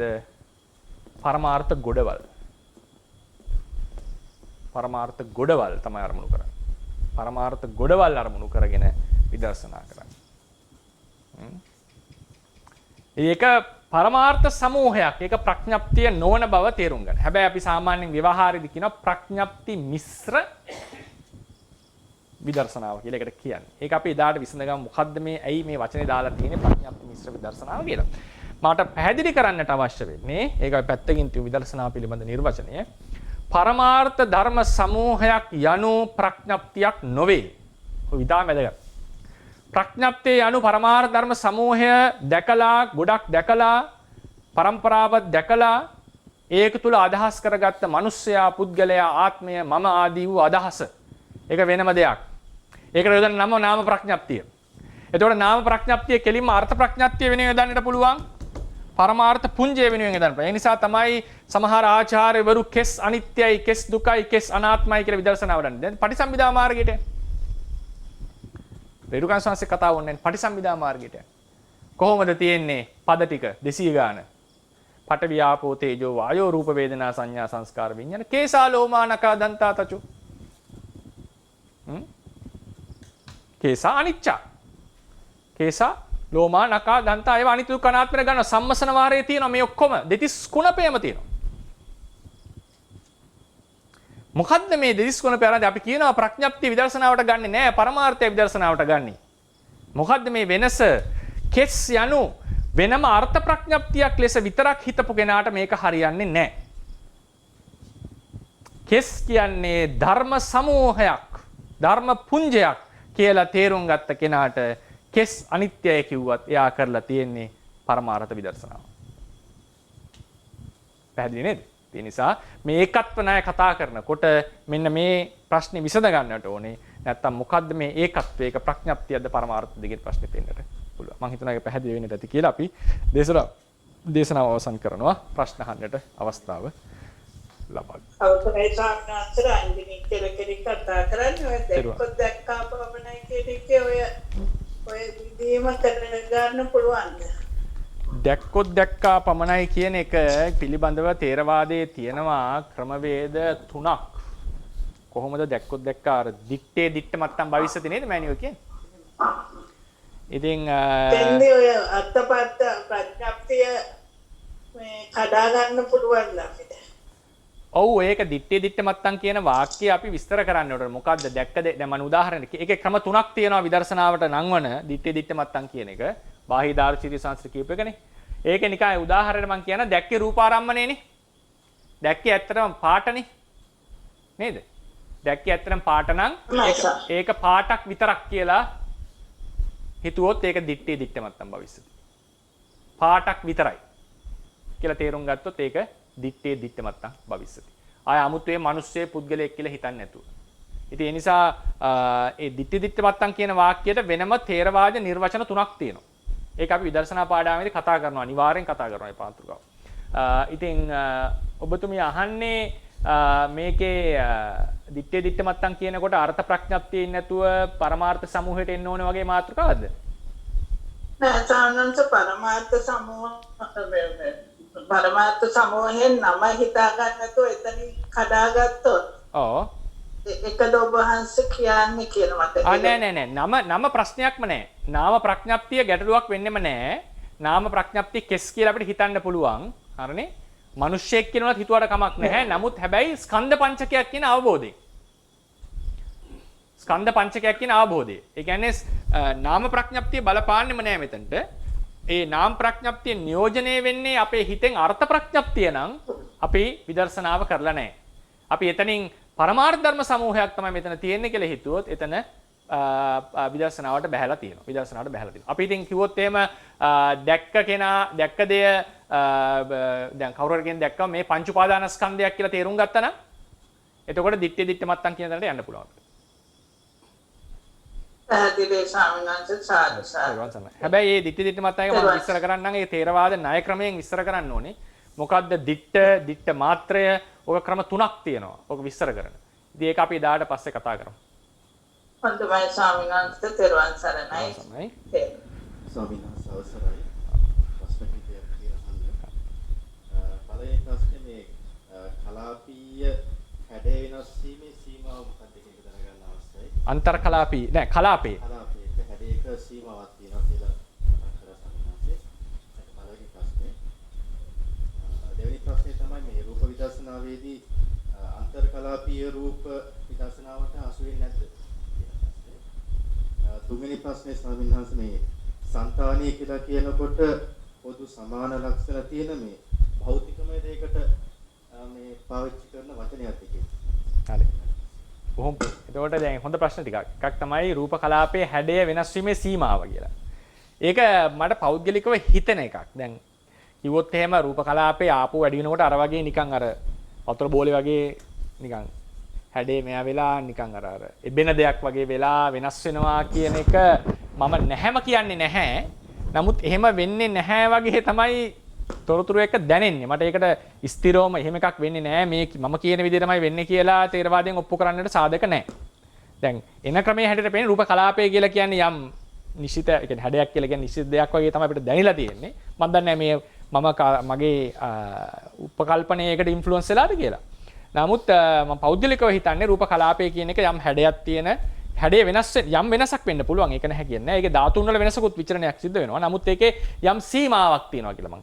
ඒ කියන්නේ ආපෝ එහෙම සම්පූර්ණයෙන් වැඩි වෙලා පටවි එහෙම අඩු වුණොත් එහෙම ඒක පවතින්න බැරි ප්‍රශ්නකුත් වෙනවා. දැන් උදාහරණ අපි හිතමුකෝ ඒක හොඳටම එබිලා ගිහිල්ලා නිකන් කලාපේ පොඩි වෙන්න වෙනවා. එතකොට දැන් ආපෝ වැඩි වුණොත් එහෙම කලාපේ හැකිලෙන්න එපේ. ඒ වගේ මේකේ අපි කලාපයේ විස්තර කරපු ක්‍රමයට අර ලොකු ධාතු වල සංයුතියේ ලොකු වෙනස්කම් වුණොත් එහෙම මේක නිකන් ඒ ස්ට්‍රක්චර් එකට බලපාන. ඒ නිසා තමයි මම කිව්වේ මේ මට තේරෙන හැටියට රූප කලාපයේ අර වගේ වතුර බිඳුවක් වගේ හැඩේ නිතර වෙනස් වෙන දෙයක් නෙවෙයි. රූප කලාපයේ යම් සංයුතියේ වෙනස්කමක් සිද්ධ වෙනවා සහ අන්තර් කලාපීයව සංයුතියේ ලොකු වෙනස්කමක් සිද්ධ වෙනවා ඒකකයක් ලෙස. ඒ නිසා තමයි වැගිරීම ආදී සිද්ධ වෙනවා කියලා අදහස් කරන්නේ. හරිනේ? ඊට පස්සේ දෙවෙනි එක උනේ කොහොමද? මේ රූප විදර්ශනාවේදී අන්තර් කලාපීය කලාපීය කියලා ભેදයක් ඇත්තේම නැත. අර අපි සාමාන්‍ය ප්‍රායෝගික පැත්තෙන් ආවම තද ගතිය පටවියයි. ඒක අන්තර් කලාපද කලාපීයද අදාළ නැත. වැරගිරෙන බව ආපෝ. බන්ධන ගතිය විසිරෙන දෙන්නේ නැති බව ආපෝ. උෂ්ණේ සීතේ තේජෝ පැසවන බව තේජෝ. පුම්බවන ගතිය තල්ලු කරන බව වායෝ. ඒක ගැන කිසිම වාදයක් නැහැ. ඒක තමයි විදර්ශනාවට අරමුණු වෙන්නේ. අපි මේ අර දර්ශනයක් ලෙස ගැඹුරින් විස්තර කරනකොට මේක හරිය ගැඹුරට තේරුම් ගන්න ඕන නිසා මේ තැනට ආව මිසක් අර විදිහේ තේරුම් ගත්තම් ප්‍රමාණවත් විදර්ශනාවට.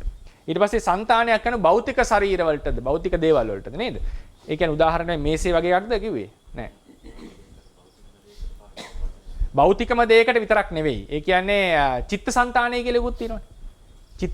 චිත්ත පරම්පරාවටත් సంతානය කියන්න පුළුවන්. ඊට පස්සේ නාම රූප දෙකේ එකතුවටමත් නාම රූප సంతානය කියලා කියන්නට පුළුවන්. භෞතික දේවල් වලටත් කියන්න පුළුවන්, අභෞතික දේවල් වලට කියන්න පුළුවන්. අන්තර් සම්බන්ධයේ තියෙන දෙයකට. දැන් අණු ටීකාවේ මෙහෙමයි කියන්නේ. චිත්තේ සම්බන්ධයෙන් තියෙන්නේ එකිනෙක පෙරපසු වෙවි අතරක් නැතුව හටගන්න එක. එක ලක්ෂණයක් ඔය කියන්නේ අතරක් නැතුව හටගන්න එක. ඊට පස්සේ රූප සම්බන්ධයෙන් අන්‍යමන්‍ය සම්බන්ධය. නාම රූප සම්බන්ධයෙන්ුත් තියෙන්නේ මට මතක හැටියට වෙනස් වෙන් කරගන්න බැරුව එකට තියෙන බව. මට මතක නෑ වාක්‍යය. එතකොට ඒකේ තියෙන ඊළඟට පොදු ලක්ෂණ තමයි හේතුඵල වශයෙන් සම්බන්ධ. ඒ කියන්නේ හේතුව මෙතන නම් ඵලයත් ඒකටමයි. දැන් මෙතනට ඔළුවට පාරක් වැදුනොත් මේ සිස්ටම් එකටයි බලපාන්නේ වෙන සිස්ටම් එකකට නෙවෙයි. ඒතර හේතුඵල වශයෙන් මේකේ තියෙනවා ලොකු සීමා මායිම් මේ හේතුඵල හටගන්න පැති. කර්මය කරොත් යම් කෙනෙක් ඒ సంతානට විපාකයේ බලපාන. ඒ වගේ හේතුඵල වශයෙන් සම්බන්ධය වෙන් කළ නොහැකි ලෙකට එකට පැවතීම රූප කලාපේ වගේ එකක් ගත්තම. චිත්ත සම්තති නාම රූප දෙක ගත්තම වෙන් කරන්න බෑ වගේ එකට එකම දෙයක් වශයෙන් පැවතීම. ඒ වගේ සමාන ලක්ෂණ තිබිය යුතු නැහැ సంతානයක් වෙන්නට. වැදගත් වෙන්නේ අන්‍යමන්‍ය සම්බන්ධයක් තියෙනවා කියන එක. යම් හේතුවක් එතනට උනා නම් ඵලයත් ඒකටම වෙන්නේ කියන එක තව විශේෂ ලක්ෂණයක්. සමහර ලාට වෙන් කරන්නට අපහසු ලෙස එකිනෙකට සම්බන්ධ වී පැවතීම සම්බන්ධ වෙනවා වගේ පේන එකත් సంతාන ලක්ෂණය. හරිද? අන්තර්කලාපීය රූප වලින් අපි සාමාන්‍ය සත්ත්ව සංතානාදී සාක සංතානාදී කියන්නේ පුජ්‍යනේ සත්‍යයේ විදියට ගන්න මේ අන්තර්කලාප ගොඩක් හේතු වෙලා තියෙනවා. කියන්නේ යම් වතුරක් ගලාගෙන යනවා යම් ද්‍රව්‍යයක් ආදී කියන්නේ භාණ්ඩයක් ආදී මොනවා හරි ගන්නකොට මේ අපිට ඒක දකින්න වෙන්නේ යම් දේවල් වෙනවා මේ අන්තර්කලාපීය සම්බන්ධයක් විශේෂයෙන් හේතු වෙලා කියලා හිතෙනවා. එතකොට එහෙම ඒ වගේ සත්‍යයේ පුජ්‍යලේ වශයෙන් ගන්නට අන්තර්කලාප ඉච්ඡර හේතු වෙනවා නම් ඇයි ඒක විපස්සනා කරන්න ගන්නේ නැත්තේ කියන එක විපස්සනාවට විශේෂයෙන් එහෙම හිතනකොට අපිට හිතෙනවා ඒක විශේෂයෙන් විපස්සනාවට ගන්න ඕන. මොකද එතකොට තමයි අපිට අපි ඒ අන්තර්කලාපය නිසා තමයි මේ අපි සත්‍යයේ මම යනවා මම ඉන්නවා මේක මේසයක් පුතුවක් කියලා හිතන්න හේතු වෙලා තියෙන්නේ මේ අන්තර්කලාපය වලින් වෙච්ච වෙනස නිසා. එහෙනම් අපි පුජ්‍යලකව හිතනවා ඕන කෙනෙකුට මේ එහෙනම් අපි ඒක අනිවාර්යයෙන්ම විපස්සනා කරන්න ඕන. එතකොට තමයි අපිට මේ අර දකින්න දේ බිඳෙන්නේ. කියන්නේ අපි ගන්න ආකාරය බිඳෙන්නේ කියලා. ඉතින් අන්නේ සම්බන්ධව සංස කොහොමද ඇයි එහෙම ඔව් දැන් අන්තර්කලාපي වුණත් කලාපයේ ඇතුලේ වුණත් ලක්ෂණය අපිට තේරෙනවනේ. ලක්ෂණය තේරෙනවනේ. එතකොට ඒකෙදි දැන් ඔක කඩලා පෙන්නුවට අපි තුමු ශරීරයක් ලෙස ගත්තා කියලා. එතකොට අර කිව්වාගේ ඒක හොඳම ප්‍රශ්නයක්. ඉතින් වැදගත් එකක්. ඒක දැන් ඒ අර සත්ත්ව ගතිය, පුද්ගල ගතිය ක්‍රියා කරන බවට ලොකු සාධකයක් මේ සිද්ධිය. වෙන වැලිකට වගේ ධර්ම ටිකක් වුණා නම් මේ ප්‍රශ්නේ එන්නේ නැහැ. මේ ටික ඔක්කොම එකට වැඩ කරන හින්දානේ මේ ප්‍රශ්නේ තියෙන්නේ. සහ අර ඒකත්වයකින් සමූහ ක්‍රියාකාරමුත් වෙන හින්දානේ ප්‍රශ්නේ තියෙන්නේ. එතකොට ලොකු මේ අන්තර් සම්බන්ධයේ ලොකු බලපෑමක් සිද්ධ වෙනවා. ඒක අපි මේ අන්තර්කලාපීය ලක්ෂණයට වඩා අපි ලක්ෂණය පොදුවේ ගන්නවා. දැන් වැగిරෙන බව කියලා කිව්වම ඒ වැగిරෙන ලක්ෂණයට අපි අවධානය දෙන්නේ. ඊට පස්සේ අපි ඒක වෙනම කතා කරලා නැති බව ඇත්ත.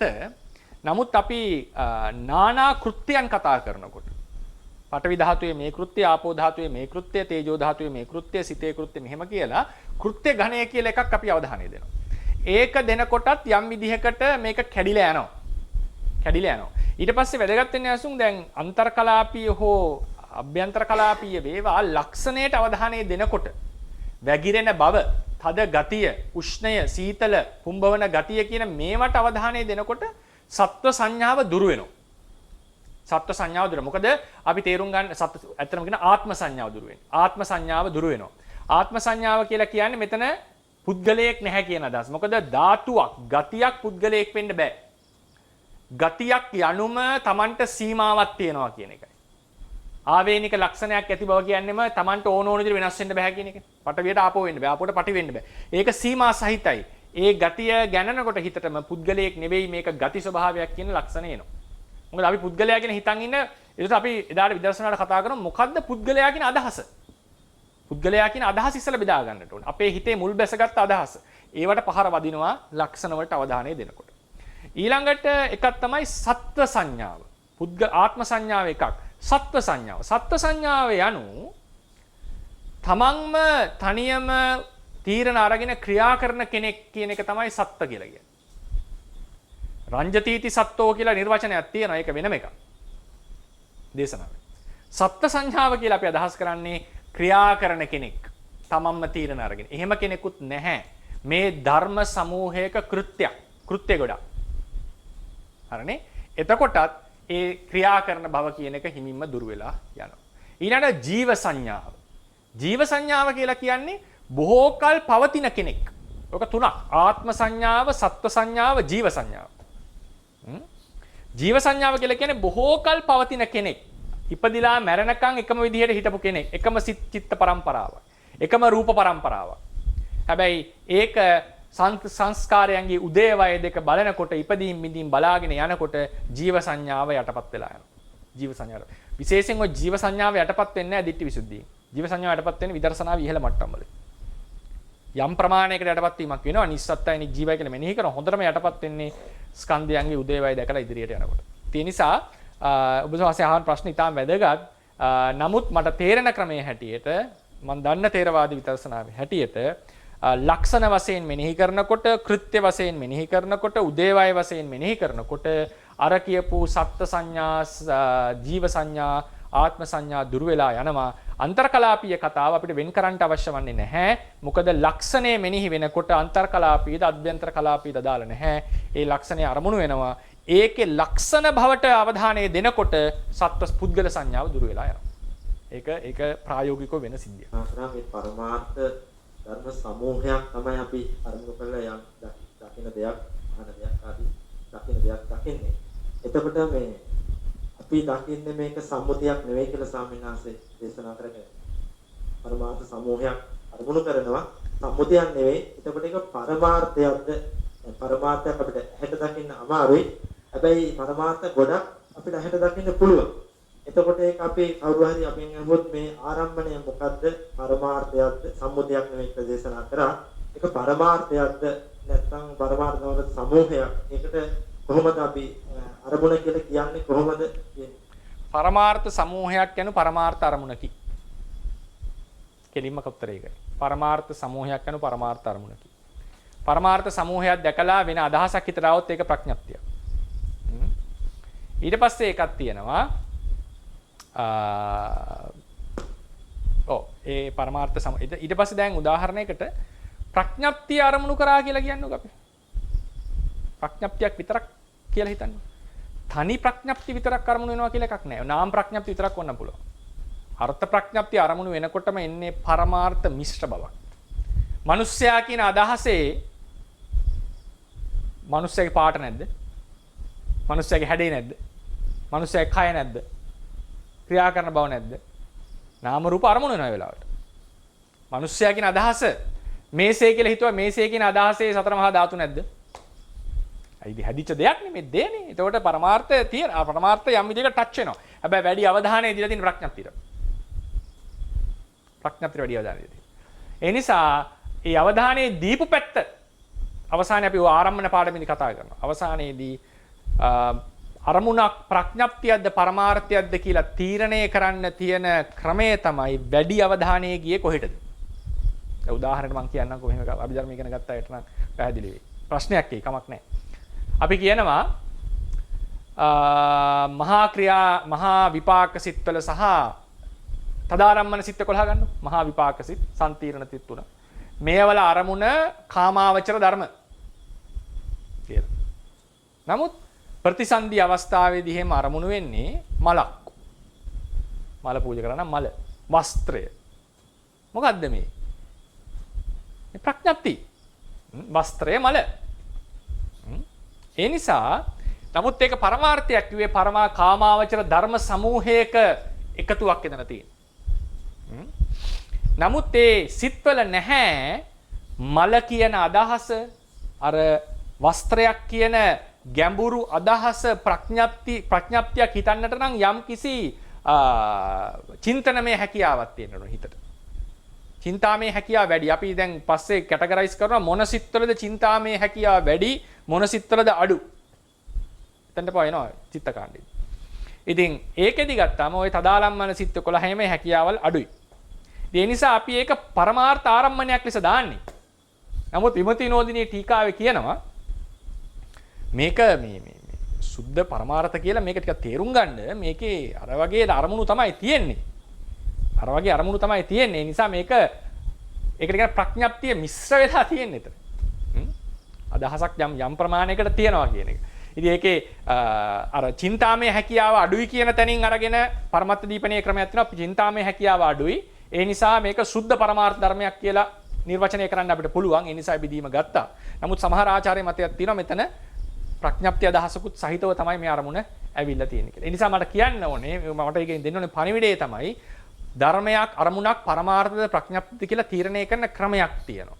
අපි ඒක ආරම්භන පාඩමෙන් මම කතා කරනවා විශේෂයෙන්. මොකද්ද ධර්මයක් පරමාර්ථ වෙන්නේ කොහොමද අරමුණක් ප්‍රඥප්ති කියලා තීරණය කරන්නේ? මොකද්ද පරමාර්ථ ප්‍රඥප්ති මිශ්‍ර අරමුණ කියන්නේ? කියන ඒ කොටස් ටික කඩලා ආරම්භන පාඩම විශේෂයෙන් කතා කරනවා. දැනට මම කියන්නම් පරමාර්ථ දැනට කියන උත්තරේ පරමාර්ථ ධර්ම සමූහයක් යනු පරමාර්ථ අරමුණකි. ස්වාමීන් වහන්සේ මම අනුශමනයි. ස්වාමීන් වහන්සේ දැන් අර චිත්ත තරංගයවලා කෙනෙක්ගෙන් තව කෙනෙක්ට බ්ලෙසින්ග්ස් යවනකොට කෙනෙක් හොඳ වෙනවා නම් බොහෝ ඈත ඉන්න එතන ඔය වගේ පරමාර්ථ ධර්මද මහා භූතද ඒ අවකාශයේද සම්බන්ධ වෙන්නේ එතන යාන්ත්‍රණය මොකද්ද ස්වාමීන් වහන්සේ කරුණාකරලා පහදන්න. ඒකට මට කියන්නේ අපිට අදහසක් ගොඩනගන්න පුළුවන්. නමුත් ථේරවාද ඩොක්ට්‍රින් එකේ හැටියට දෙන්නට උත්තරයක් මට තාම නැහැ. ඉතින් ඒකට කියන්නේ සිතේ ආනුභාවය කියලා මෑනියෝ. සිතේ ආනුභාවය. එහෙම නැත්නම් තරංගයක් යනවා කියන අපි දැන් අද ව්‍යවහාරයෙන් කියන චිත්ත තරංගය යනවා කියලා. නමුත් එහෙම එකක් නම් ථේරවාදයේ හැටියට නැහැ. සිතෙන් එතනට බලපෑමක් ඇති වෙනවා කියන එක තමයි කියන්නට වෙන්නේ. සිතෙන් යම් බලපෑමක් එතනට ඇති වෙනවා. දැන් ඒක අමුතුම නියාමයක්. ඒක අපිට විස්තර වෙලා මම දන්නේ නැහැ පොත්වල විස්තර වෙලා තියෙනවද කියලා. දැන් සුප්පාවාසාව කෝලිය දීතාව දරුවා වදන්න යනකොට සීවලී කුමාරයා නේද බුදුරජාණන් වහන්සේ කියනවනේ සුඛී හෝහි සුඛී හෝතු සුප්පාවාසා කියලා සපවත් වේවා යහපත් දරුවෙක් වදත්වා කියලා කියනකොටම දරු ප්‍රසූතිය සිද්ධ වුණා කියලා කියනවා. ඉතින් ඒ නිසා මේ යම් බලපෑමක් පැහැදිලිවම තියෙනවා. දැන් එක තැනක එනවනේ රෝජ කියලා දැන් ඔන්න ලස්සන කතාවක් කුසිනාරාවට වඩිනවා බුදුරජාණන් වහන්සේ සංඝයාක්. ගියාට පස්සේ මේ මහා ලස්සන පෙරහැරක් සංවිධානය කරා. ඉතින් හරි ලස්සනයි පුදුම ශ්‍රද්ධාවන්තව සංවිධානය. ඊට පස්සේ ආනන්ද ස්වාමීන්ගේ යාළුවෙක් කෙනා රෝජ කියලා මහත්තයෙක්. ඒ උපාසකෙන මහත්මයෙක්. එයා එහෙම බුද්ධ ශාසනය පැහැදිච්ච කෙනෙක් නෙමෙයි. ඉතින් රෝජත් ඉන්නවා මෙතන. ඊට පස්සේ රෝජ හම්බෙච්චලා ආනන්ද ස්වාමීන් කියනවා හරිම වටිනවනේ. නිසා හරි ලස්සනයි. හරිම වටිනවා මේ බුද්ධ ප්‍රමුඛ මහා සංඝයාට දක්වපු උපහාරය. හරි වටිනවා කියලා ඒක ප්‍රශංසා කරනවා ආනන්ද ස්වාමීන්. ඒ වෙලාවේ රෝජ කියනවා මොන හරි ශ්‍රද්ධාවන්තයිනේ මේ කුසිනාරාවේ මිනිස්සු කියලා කියනවා. මොන ශ්‍රද්ධාවක්ද? අපිට මල්ල රජදරුවෝ මේ තීන්දුවක් දුන්නා මේ පෙරහැරට ආව නැත්නම් දඩ ගන්නවා කියලා. ඒක නිසා අපි ආවේ කිව්වා. ආයේ මේ ශ්‍රද්ධාවකින් ආපු ගමන නෙමෙයි මේක කියලා. ඊට පස්සේ ආනන්ද ස්වාමීන් අතර සංවේගයක් ඇති වෙනවා. හරි ප්‍රසිද්ධ කෙනෙක්, සමාජයේ වැදගත් කෙනෙක් රෝජ. මේ වගේ මිනිස්සෙක් බුද්ධ ශාසනය පැහැදුනොත් විනය පිටකේ තියෙන්නේ බුද්ධ ශාසනය පැහැදුනොත් කොච්චර යහපතක්ද කියලා හිතක් පහළ වෙනවා. ඊට පස්සේ බුදුරජාණන් වහන්සේට මේ සිද්ධිය කියනවා. මේක මහා වග්ගපාලි චුල්ල වග්ගපාලි. මහා වග්ගපාලි තියෙන. ඊට පස්සේ බුදුරජාණන් වහන්සේ ආනන්ද ස්වාමීන්ට කියනවා ආනන්දය රෝජව দমনය කරනවා කියන එක තථාගතයන්ට පොඩි වැඩක්, සුළු දෙයක්, මහ ලොකු දෙයක් නෙවෙයි කියලා. මොකක්වත් කරන්නේ නැහැ. කුටියට ගිහිල්ලා පරයන්කේ බැඳගෙන ඒ තමන්ගේ තියෙන මහා කරුණාව සියලු සත්වයන් කෙරෙහි තියෙන අප්‍රමාණ වෙච්ච ප්‍රමාණ කළ නොහැකි මහා කරුණාව එකපාර මහා ජල කඳක් එක තැනකට යොමු කරා වගේ රෝජ වෙතට යොමු කරනවා. මෛත්‍රිය කරුණාව. ඒ වෙලාවේ කියනවා මේ සද්ධාාවක් නැතුව දඩ කන්න බය ආපු මිනිස්සයා සම්පූර්ණයෙන් හිත පරිවර්තනය වෙලා මෙයා බුදුරජාණන් වහන්සේ බලන්න යන්න ඕන හිතක් පහළ එන්න පටන් ගන්නවා. හරියට උපමාව කියන්නේ වහු පැටියා අම්මා හොයාගෙන යන්න වගේ බුදුරජාණන් වහන්සේ හොයාගෙන ආවා කියලා. ඇවිල්ලා අහනවා භික්ෂු සංඝයාගෙන් කවෝ ඒ බුදුරජාණන් වහන්සේ භාග්‍යවත් බුදුරජාණන් වහන්සේ මට දකින්නට ඕනේ කියලා දැන් හරි උනන්දුවෙන් මට ඉක්මනට බලන්නට ඕනේ. ඊට පස්සේ කියනවා ඔහොම යන්න ඔක යනකොට හිමින් සද්ද නැතු හිමින් යන්නනේ හිමින් සැරේ යන්න ගියාම දොර වහලා තියෙයි කුටියේ ගිහිලා තට්ටු කරන්න. එතකොට භාග්‍යවතුන් වහන්සේම දොර ආරී කියලා කියනවා. දොර ආරී කියලා කියනවා. අටුවා විස්තර කරනවා උන්වහන්සේ දොර ආරින්නේ නැහැ සාමාන්‍යයෙන්. උන්වහන්සේ අත දික් කරාම දොර ඇරෙනවා කියලා. ඒ මොකද සංසාරයේදී බුදුපසේ බුදුමහරහතන් වහන්සේලාට අප්‍රමාණ ආත්මවලදී දොර ඇරපු පින නිසා කියලා. ඉතින් ඒ විදිහට ඇවිල්ලා අන්තිමට සරණ ගිහිල්ලා මට මතකද සෝවාන් ආර්ධි මාර්ගඵලපව ලබනවා ධර්මයේ ශ්‍රවණය කරලා. ඉතින් ඔයගේ සිද්ධි තියෙනවා. මෑනියෝ කියන කතාව හරි. ලুকু සිද්ධි ගොඩක් තියෙනවා මේ සිතේ බලපෑමට ලක් වෙලා සත්‍යෝ වෙනස් වෙච්ච. එක ස්වාමීන් වහන්සේ කෙනෙක් රහතන් වහන්සේ කෙනෙක් අවුරුදු 30ක් ඉන්නවනේ කැලේක. සත්තු එවුනෝන් මරාගත්තේ නැහැ. අමනුෂ්‍යව ගහගත්තේ නැහැ කියලා කියනවා. දෙවියෙක්ගේ ආරාධනාවට ඉන්නවනේ. ඒ වගේ බලපෑම තියෙනවා. නමුත් ඒක සිද්ධ වෙන්නේ සතර මහා ධාතු වලින්ද එහෙමද කියලා නම් විස්තරයක් නැත. සිත නිසා හටගන්න රූප ටිකක් තියෙනවා. ඒක නම චිත්තද රූප කියලා. ඒ චිත්ත රූප හටගන්නේ කය ඇතුලේ විතරයි. එතකොට මොකද්ද මේ ෆිනොමිනන් එක? මොකද්ද මේ ධර්මතාවයේ බලවේගය කියන එක අපිට දැන් මම ඉගෙන ගත්ත පරාසයෙන් මට විස්තර කරන්න තේරෙන්නේ නැහැ. පරමාර්ථ වලට දාලා මොන වගේ විදියක්ද වෙන්නේ කියලා. හැබැයි වෙන බව නම් තේරවාදී තියෙනවා. මේ ලක්ෂණ කියලා එකෙන් කතා කරන්නේ. හරි. සයනස් දැන් පරමාර්ථ ධර්ම වශයෙන් චිත්තචෛතසික රූප නිබ්බාන කියන සතර පරමාර්ථ ධර්ම අපි සාකච්ඡා කරනකොට ස්වාමීන් වහන්සේ සුද්ධ පරමාර්ථ ධර්ම කියලා තව වචනයක් යොදනවානේ. ඔව්. එතකොට ඒ සුද්ධ පරමාර්ථ ධර්ම කියන්නේ ඒ හතරටමද? ඒ කියන්නේ අරමුණ වශයෙන්. ඒ කියන්නේ සමහර සිතෙන් පරමාර්ථය සුද්ධම පරමාර්ථම තමයි, වෙනසක් නැහැ. ප්‍රඥප්තිය කියන එක ලෝකේ නැහැ.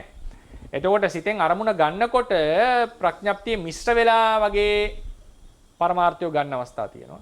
විශේෂයෙන් උතන මම එකක් තමයි ඔය පරමාර්ථ සමූහ වශයෙන් ගන්න අවස්ථා තියෙනවා. සුද්ධ පරමාර්ථ කියන්නේ මේ පරමාර්ථ ධර්ම විතරක් ගන්න අවස්ථා තියෙනවා.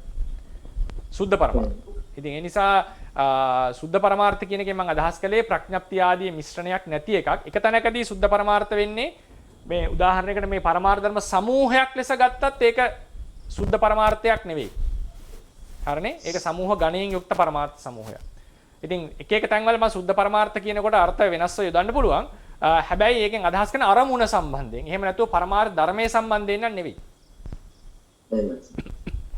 සයනස් අනිත් එක දැන් මොකද කේසා කියලා විදර්ශනා කරනකොට එතකොට කේසා අනිත්‍යයි කියලා විදර්ශනා කරනකොට එතකොට එතන අරමුණු වෙන්න ඕනේ පඨවි ධාතුවද නැත්නම් මේ ධර්ම සමූහයක් මොකක් වුණා ප්‍රශ්නයක් නැහැ. මොකක් වුණා ප්‍රශ්නයක් නැහැ. සතර පඨවි අරමුණක් ප්‍රශ්නයක් නැහැ. පඨවි ධර්ම සමූහය අරමුණක් උතන ප්‍රශ්නයක් නැහැ. ධාතුන්ගේ එකතුවක් වෙච්ච රූප කලාපයේ ටික අරමුණක් ප්‍රශ්නයක් නැහැ. ඒකනේ ඉතින් සසම්භාර විභක්ති සංකේප සසම්භාර විභක්ති අනිත් එක මොනවද මතක් නැහැ. විත්තර විභක්ති හරි ඔන්නෝම ඒකේ තියෙනවා මේ ක්‍රමවේද කීපයක්. කෙස් කියනකොට පඨවිය වශයෙන් තද ගතිය යුක්ත දෙයක් ලෙස තද ගතිය යුක්ත දෙයක් ලෙස අරමුණක් කමක් නැහැ. සතර මහා ධාතු හතරම තියෙන එකක් ලෙස අරමුණක් කමක් නැහැ. ඊට පස්සේ කලාප වශයෙන් තියෙන තද ගතිය වැඩි දරව ටිකක් ලෙස අරමුණක් කමක් නැහැ. කලාප වශයෙන් සතර ධාතුන්ගේ එකතුවක් ලෙස අරමුණක් කමක් නැහැ. සුද්ධාෂ්ටක ගොඩක් ලෙස අරමුණක් කමක් නැහැ. හැබැයි මෙතන ධර්ම සමූහයක් තියෙන්නේ නිස්සත්ත්ව නිජීව කියන අදහස තියෙනවා නම් අවබෝධය තියෙනවා නම් ඇති. සයනස් එතකොට අර මේ ධාතු විභංග සූත්‍රයේ මට මතක විදියට දැන් මේ කේසා පඨවි ධාතු වශයෙන් බලන්න කියලා එහෙම දක්වපු තැනක් තියෙනවා සයනස්. ඔව් ඒක එක ක්‍රමයක් විතරයි. සරිනාස දැනගන්න පරමාර්ථ ධර්ම වශයෙන් අපි ක්‍රමම දර්ශනා කරනකොට එක වගේ තේරෙනවානේ. තේරුණාට ඇත්තටම එක එක්කෙනා වෙනස්නේ ඥානමය වශයෙන් ගන්නවා නම් දැන් කොහොමද මේක එක්ස්ප්ලেইন කරන්නේ ඥාන කොහොමද එක්ස්ප්ලেইන් කරන්නේ පරමාර්ථ ධර්ම වලට කියලා ඥාන කියලා කියන්නේ මේ ජීව විද්‍යාත්මකවද ගත්තේ DNA ද මට තේරුණා. ආත්මික දැන් එක්කෙනාට වෙනස් අනිත්‍යයෙන් DNA වලින් වෙනස් නිසා ඔව් ඔක්ක කොහොමද මේ ධර්මයේ තියෙන්නේ පරමාර්ථ ධර්ම වශයෙන් මම දන්නේ ධර්මයේ කොහොමද ඒක එක්ස්ප්ලেইන් කරන්නේ සම්මත. ඒ කියන්නේ දැන් පොදුවේ ගත්තම පඨවි ධාතුව තද ගතිය කර්කශ භව කියලා කිව්වට මම ඊයේ ඔය හෑන්ඩ් අවුට් එකේම කියලා ඇති. ඒ පඨවියේ තියෙන නානත්වයක්.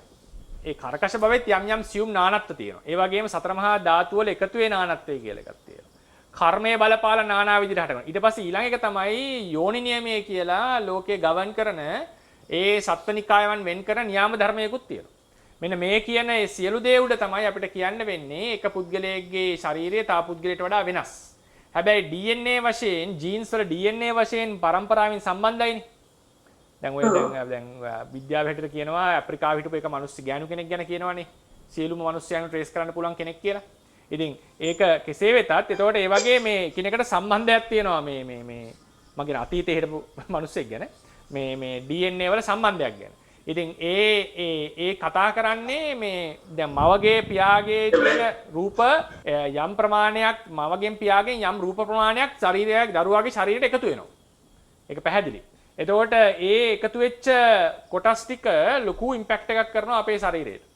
ඊට පස්සේ ඒ විදිහට ඒ මවපියා වෙනස් මව්වරු පියවරුන්ගෙන් එහෙම ආවනම් වෙනම ලක්ෂණ පෙන්눔 කරනවා.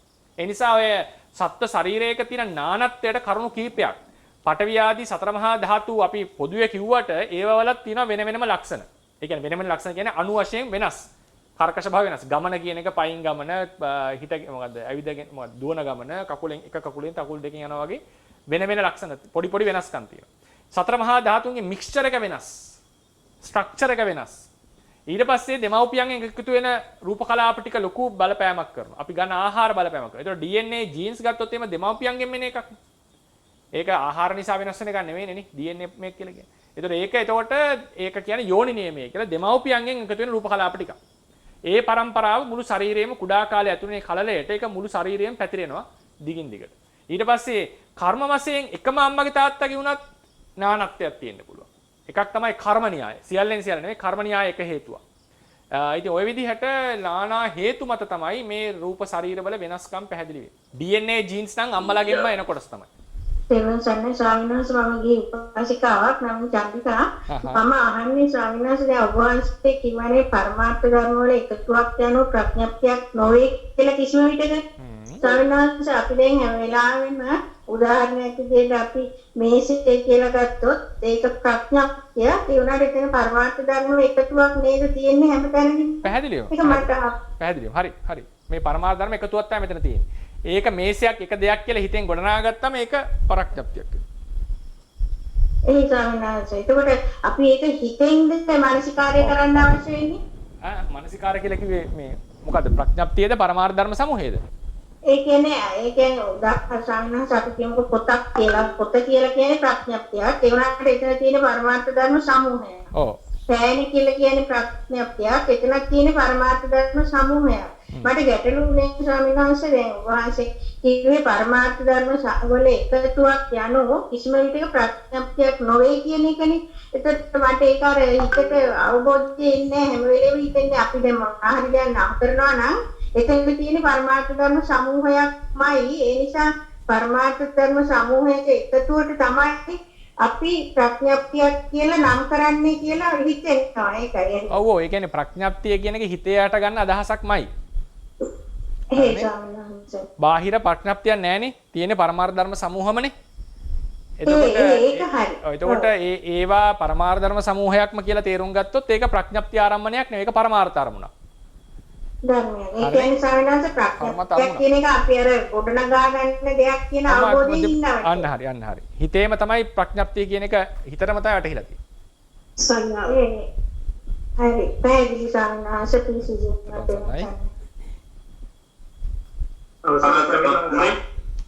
තෙරුවන් සරණයි අහන්න. සම්මේ ආනන්ද කතා කරන්නේ දැන් අර නානස් මේ දැන් බාසික අර බුදුන් වහන්සේ කාවාරි අරමුණු කරලා මෛත්‍රී කරාන් පස්සේ ආව වෙනස් කිරීමේ හැකියාව පරමාර්ථ වලින් ඉස්සර කරනවා සවන්නාස මේ දැන් අතරම අපි දන්නවා මේ දැන් සුද්ධාස්තක වගේ කියන්නේ ඒකේ අර දැන් රස්නේ වෙනත් කරන්න යන්න පුළුවන් ගතිය නිසා වගේ චිත්තජ රූප වලට බැරිද වෙනත් පරමාර්ථ වලින් පස්සේ බලවම කැටි කරන්නේ. ඒ කියන්නේ මෙතන තියෙන එක්කෙනා ගොඩාක් දුර ඉන්න එක්කෙනාට බලපෑම නැත්නම් પરම්පරාව වශයෙන් ගිහිල්ලාද? නැති සුද්ධාස්තක කියන්නේ මම හිතන හැටියට මම දන්නේ හරිද කියලා. අපි දැන් අර මේ දැන් අර ඔබගේ මින්ද අතර විස්තර කරා දැන් අණු පරමාණු වලට ගියන් පස්සේ අපි එතනින් කියන්නේ ඒක මේ ඊට පස්සේ ඒක එකම වෙන්න පුළුවන් දැන් H2 හයිඩ්‍රජන් අපිට හයිඩ්‍රජන් ඔක්සිජන් වෙන් කරගත්තන් පස්සේ වෙනත් ඒවාක් කියලා සම්බන්ධ වෙන්න පුළුවන්. මේ වගේ පරමාර්ථ වල ගියන් පස්සේ කියන්නේ මූලිකව ගියන් පස්සේ මික්ස් වීමේ හැකියාවක් කියන එක අපිට ගන්න බැරිද? ඒ කියන්නේ බලපෑමක් ඇති කරන්න පුළුවන් කියන එක අපිට හිතාගෙන නම ඒ කියන්නේ සිතෙන් හෝ චිත්ත රූප වලින් කෙලින් මෙතනට බලපෑමක් ඇති වෙනවා කියන එක නේද? එහෙමයි සර්. ඔව් එහෙම තමයි දැනට ඉතින් අපිට තොරතුරු වශයෙන් එන්නේ. ඉතින් සිතෙන් එතනට බලපෑමක් ඇති කරනවා. එතකොට ඒක මීඩියම් එකක් වශයෙන් අතරමැද මොකක් හරි තිබුණාද? තරංගයක් වගේ කියන ප්‍රශ්නේ තමයි අහුවේ මං හිතන්නේ. ඉතින් ඒකට එහෙමනම් චිත්තද රූප වලට වඩා කියනවා නම් කියන්නේ කෙලින්ම සිතෙන් ඇති කරා කියලා. ඇත්තටම චිත්තද රූප කියලා කියන්නේ එක විදිහකට සිතයි රූපකය අතර තියෙන මීඩියම් එකක් සම්බන්ධතාවය. ඒක අපේ කයට විතරයි බලපානවා කියලා කියන්නේ. චිත්ත රූප අපේ කයෙන් එළියට යන්නේ නැහැ. හැබැයි චිත්ත රූප බලපෑම යම් ප්‍රමාණයකට යන්න පුළුවන්. යම් ඉෆෙක්ට් එකක් තියෙන්න පුළුවන් නැහැ කියන්නේ නෑ මම. අර වගේ දුරකටම බලපානවද කියලා අහුවොත් අපිට මට තේරෙන හැටියට කියන්න වෙන්නේ සිතේ තියෙන අනුභවයක් තමයි සිත අතන්ට බලපෑමක් ඇති කරනවා කියන්නේ. අතරම චිත්ත රූප කොටරින් මම සිත අන්න හරි සිත එතනට බලපෑමක් ඇති කරනවා කියන එක තමයි දැනට ගන්න තියෙන තොරතුරු වලින් පේන්නේ. ඉතින් අර මම එහෙම එකක් අර විස්තර කරලා නැති නිසා තමයි බැරි වෙලා හරි මොනවා හරි ෆිනොමිනන් එකක් ගැන කියනවා නම් මෙහෙම මොකක් හරි තරංගයක් කියලා ඒක වෙනම සිද්ධ. උදාහරණයකට මෙහෙම එකක් කියනවා. විපස්සනා වඩන යෝගියා විදර්ශනා මොකද්ද කියන්නේ මේ විදර්ශනා උදේවය ඥානය දියුණු කරගෙන යනකොට විශේෂයෙන් සමත යානික විදර්ශනා යෝගියෙක් ධාන සහිත විදර්ශනා යෝගියෙක්ට පහළ වෙන ඕභාසය කියලා උපක්ඛිලේශය. මේ ඕභාසය මොකද්ද කියලා අහනවා ප්‍රශ්නේ. මොකද්ද මේ ඕභාසය? මේ ඕභාසය සිත නිසා හටගන්න රූප ටිකක්. ඒක රූප ටිකක්.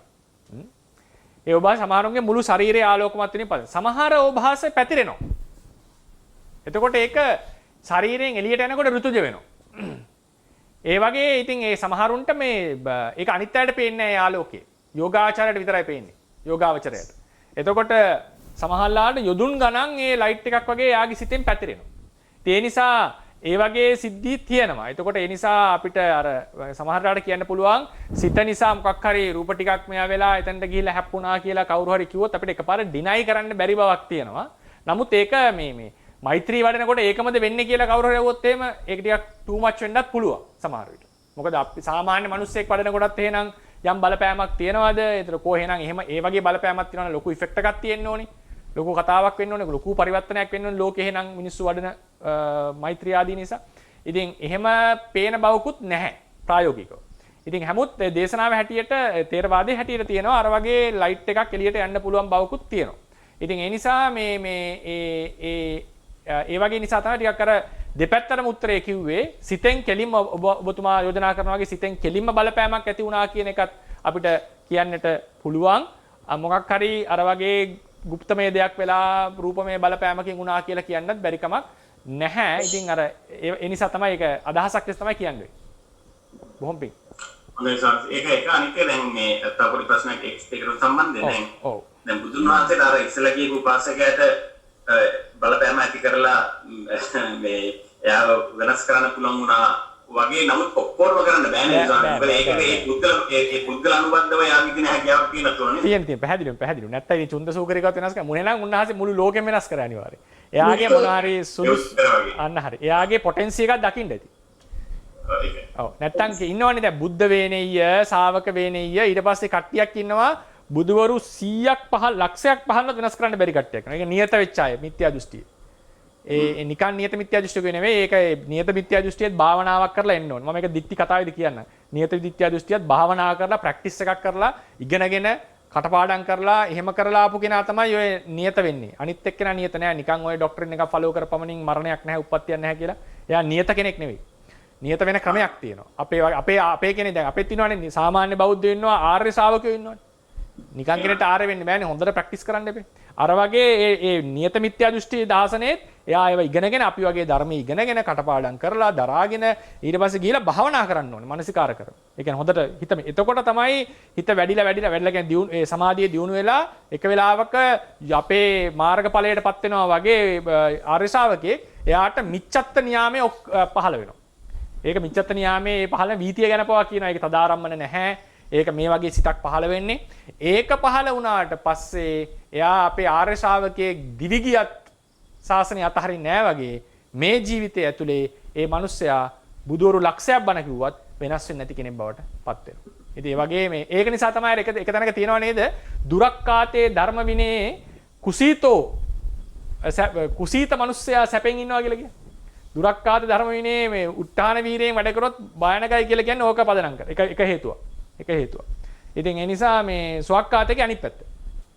ඉතින් ඒ විදිහට ඒ පොටෙන්සි එක තියෙනකොට තමයි අනිවාර්යෙන් රෝජට කියන්නේ උන්වහන්සේ කියන්නේ මෙයා වෙනස් කරන්න පුළුවන් බව දැනගෙන ඔබතුමා කිව්වා වගේ. නැත්තම් අර නියත මිත්‍යා දෘෂ්ටිකේට දැන් දේවදත්තේ කියන්නේ මට කරන්න දෙයක් නැහැ කියලා.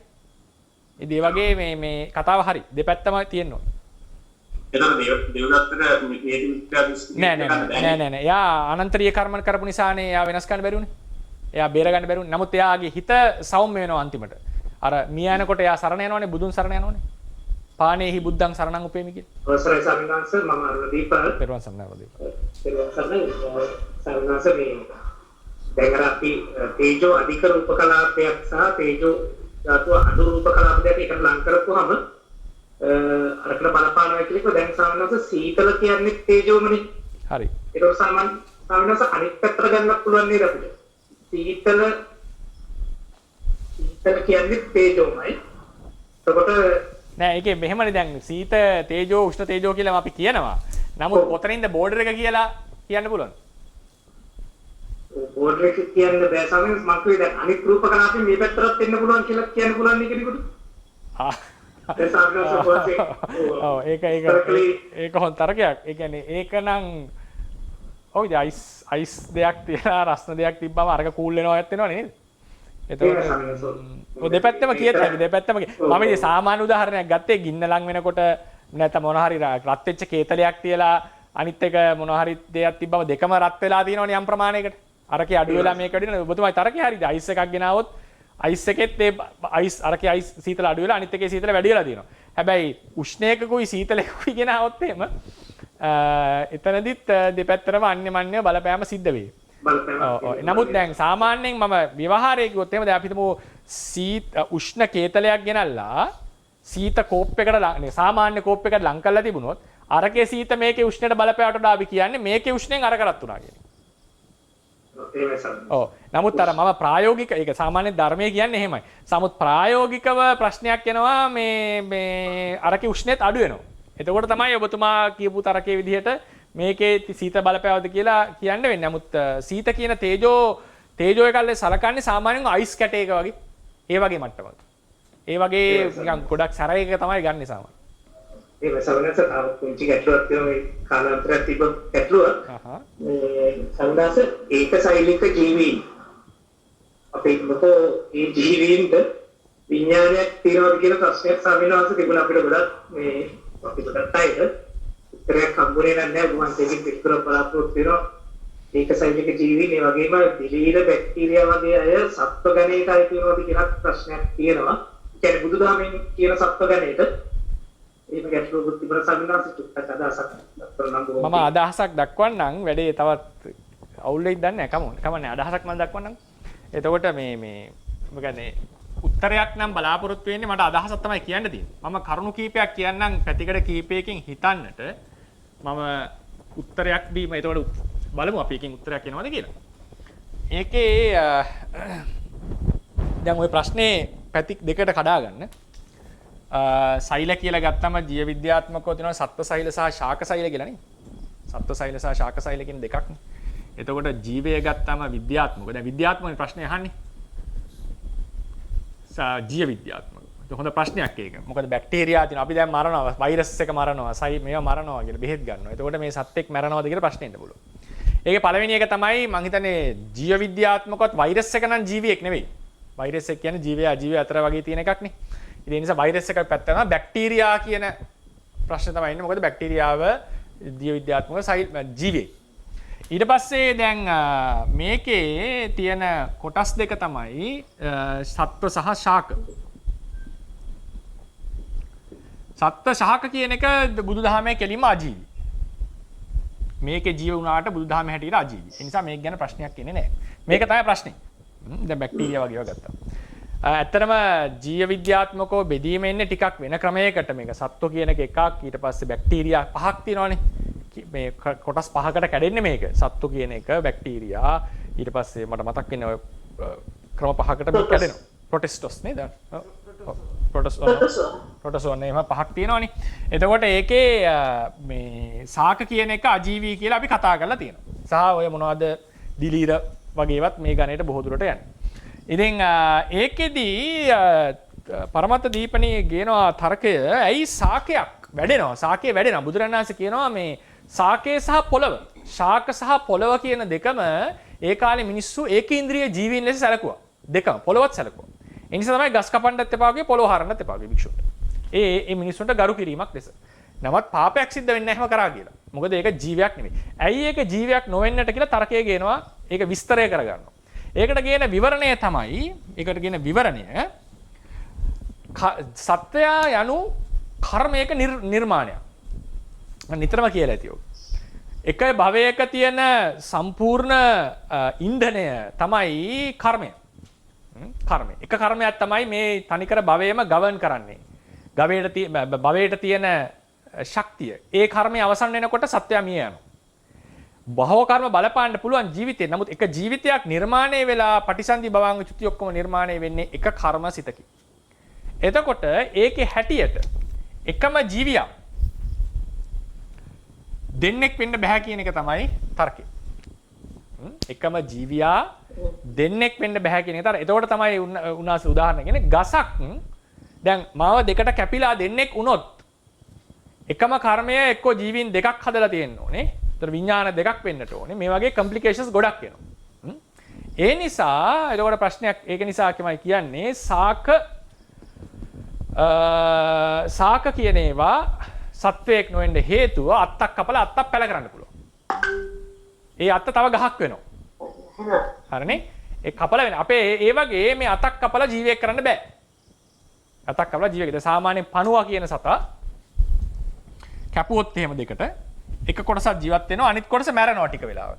එක කොටසක් තමයි ජීවත් වෙන්නේ. හැබැයි සමහර සත්ත්ව කොට්ටාසයක් ගැන කියනවා එහෙම දෙකටම කැඩිලා ජීවත් වෙනවා කියලා. ඒක තව හොයන්නට ඕනේ ඒක පිළිබඳ තොරතුරු. එහෙම සමහර සත්ත්ව කොට්ටාස කීපයක් ගැන කියනවා. කෙසේ වෙතත් අපි ඒ කියන්නේ සාමාන්‍ය මම උත්තරයක් දෙනවා නෙවෙයි මේ සාමාන්‍යයෙන් පණුවා වගේ කෙනෙක් කැපුණොත් එහෙම එයාගේ කොටසක් ජීවත් ටිකක් වෙලා දඟලන බව ඇත්ත. අර හුණක් නැට්ට වගේ. අනිත් කොටස ජීවත් වෙන්න පටන් ගන්නවා. එතකොට ඒ නිසා දෙන උත්තරේ තමයි කොටස් කපලා තව භාවයකටපත් වෙනවා යනු මේක එක ජීවියෙක් එක සත්වයක් නෙවෙයි. එහෙම කෑල්ලක් කැපුවා නම් ඒ ප්‍රධාන කොටස ජීවත් වෙනකොට අනිත් කොටස අකර්මණ්‍ය වෙන්න ඕනේ. මොකද ඒක කර්මයක් එක භවයකට එක සත්වයකට තමයි මේක එක ඒකකයක්. ඒකයි මම කිව්වේ මේක භවයකත්වය කියලා අපි කතා කරන්නේ. ඒකත්වයක් ලෙස කතා කරේ ওই සිද්ධිය. කර්මයේ බලපාන්නේ එක භවයකට එක ජීවිතයකට.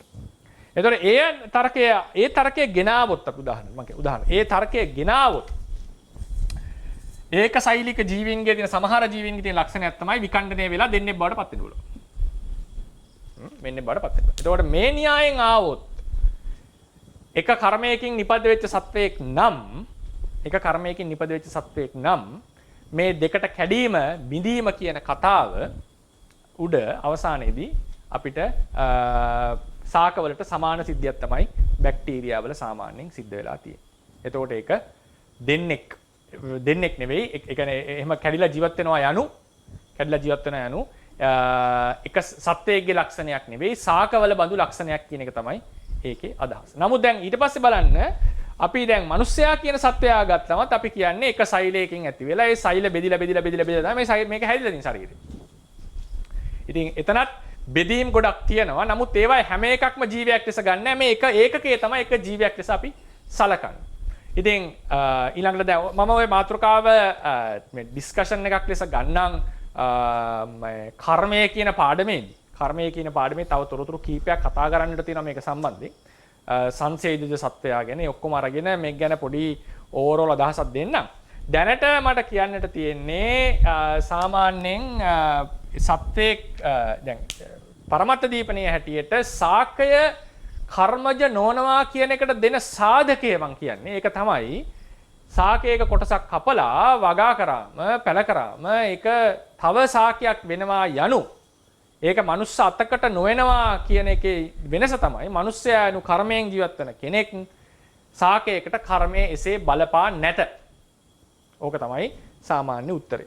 ඉතින් එතකොට පොඩ බලන්න සමහර සත්ව කොට්ටාස ගැන කියනවා ඒක දෙකට කැඩුනට පස්සේ දෙන්නත් يعني බැක්ටීරියා මට්ටමින් නෙවෙයි සත්තු වශයෙන් ජීවත් වෙන කොටස් ගැන කිහිපයක් ගැන සාමාන්‍යයෙන් පණුවට ඒක වෙන්නේ නැහැ. සමහර සත්තු ගැන දැන් කතා කරනවා.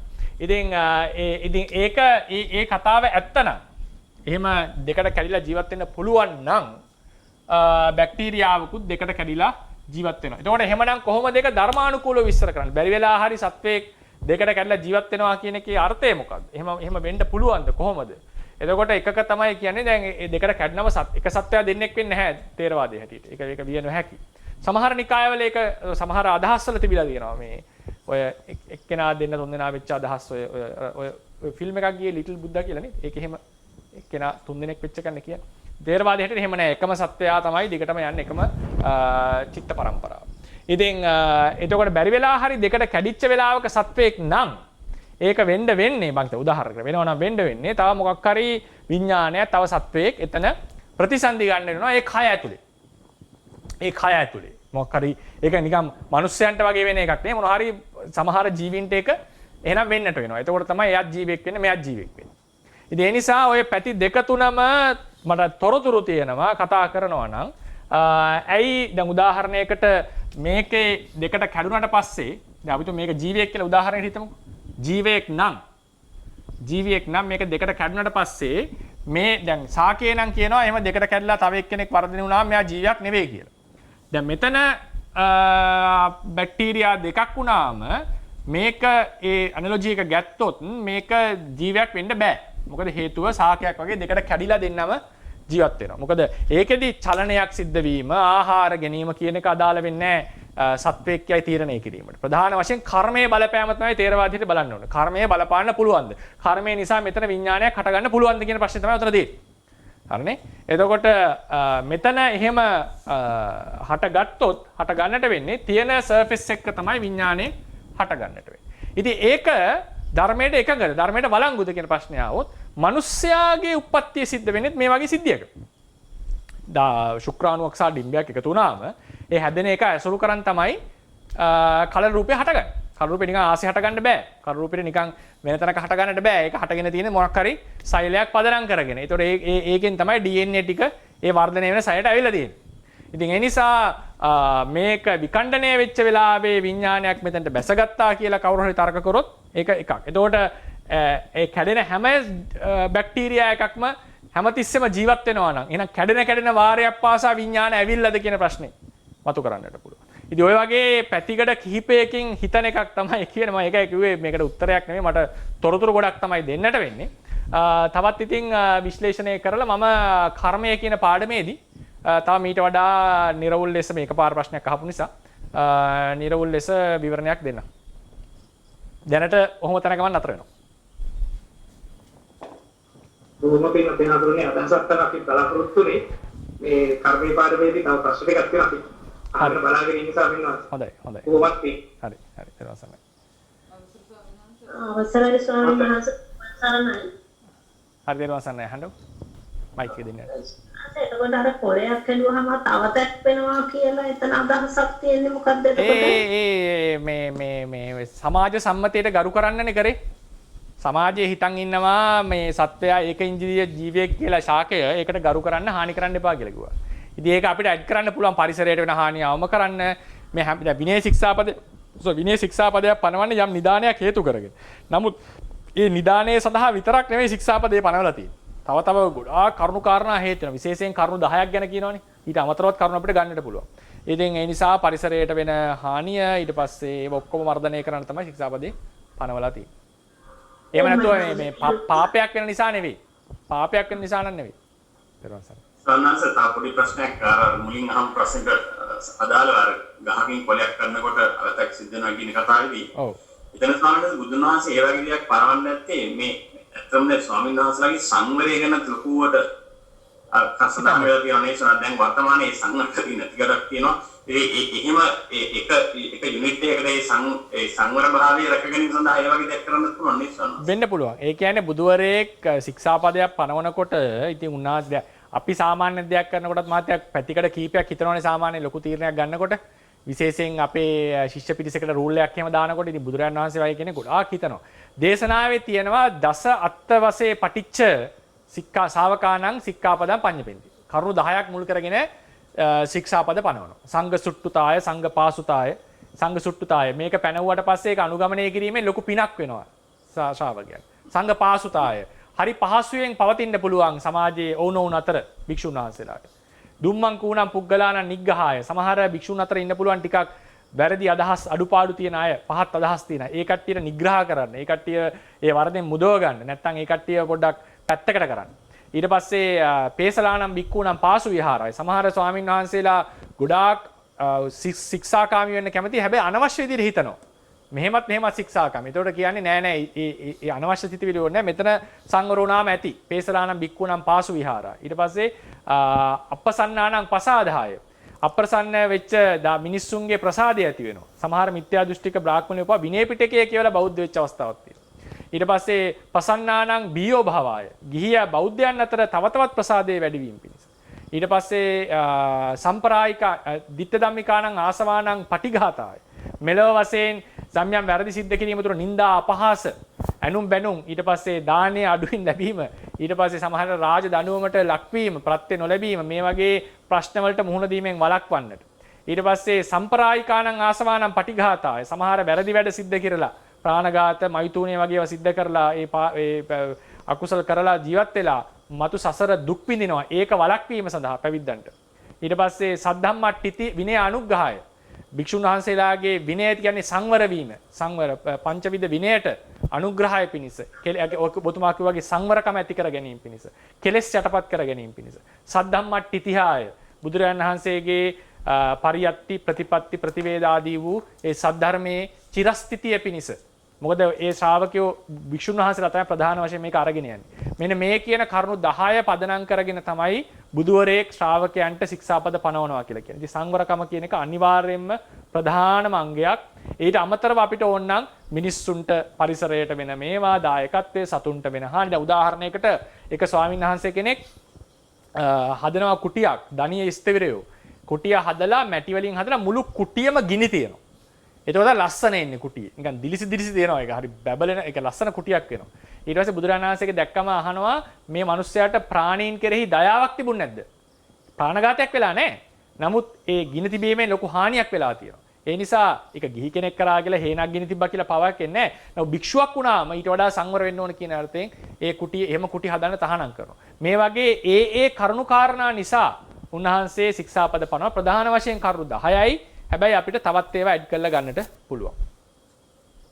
ඔයා කියනවානේ ඒ කරුණ අපිට පොඩ්ඩක් මේ කොහෙද ඒක තියෙන්නේ අපිට පොඩ්ඩක් ඒවා විනය පිටකේ පරාජිකා පාළේ මුලින් පළවෙනි පරාජිකා පනවනකොටම තියෙනවා මේක. ඊට පස්සේ ඒක මේ අටුවාවේ විස්තර කරලා තියෙනවා. ඒක අටුවාවේ දැන් පාලියෙම අමාරු සිංහල පරිවර්තනය වෙච්ච අටුවාවක් තියෙනවානේ අම්බලන්ගොඩ කුසල ධම්ම සාහනංශගේ ඒ හරි ප්‍රශස්ත වෙස.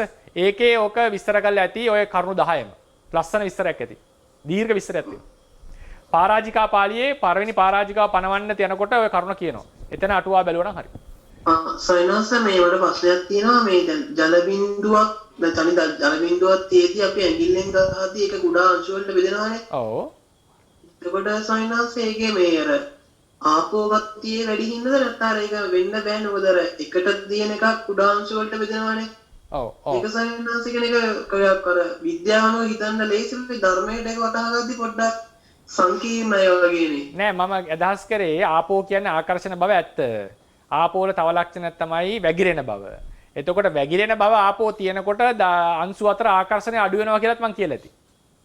වැగిරෙන බව කියන ආපෝ ප්‍රකට වෙනකොට අංශු අතර ආකර්ෂණ වෙන ආපෝ කියන එක අඩු වෙන්න ඕනේ. ඒ නිසා තමයි ගැහුව ගමන් කැඩිලා. පැහැදිලිවද? ආපෝ කියන එකේ ලක්ෂණ දෙකක් අපි කිව්වා. ආකර්ෂණ බලය එකක්, වැగిරෙන බව එකක්. හරිනේ? එතකොට වැగిරෙන ආපෝ අධික නිසා තමයි ජලය කියලා කිව්වේ. එතකොට ඒකෙදී ඒ ලක්ෂණයට එනකොට අන්තර්කලාපී ආපෝ වල අඩුවක් තියෙනවා. ඉතින් ඒ නිසා තමයි පුතේ ඒක ගැහුවම කැඩිලා යන්නේ. පැහැදිලිද? හරි. මේකේ පොඩි අවසන් කරන්න කලින් හෑන්ඩ් අවුට් එකේ පොඩි මේ ලේඛන දෝෂයක් තිබුණා ඒක හදන්නට ඕනේ. පිටුව 6.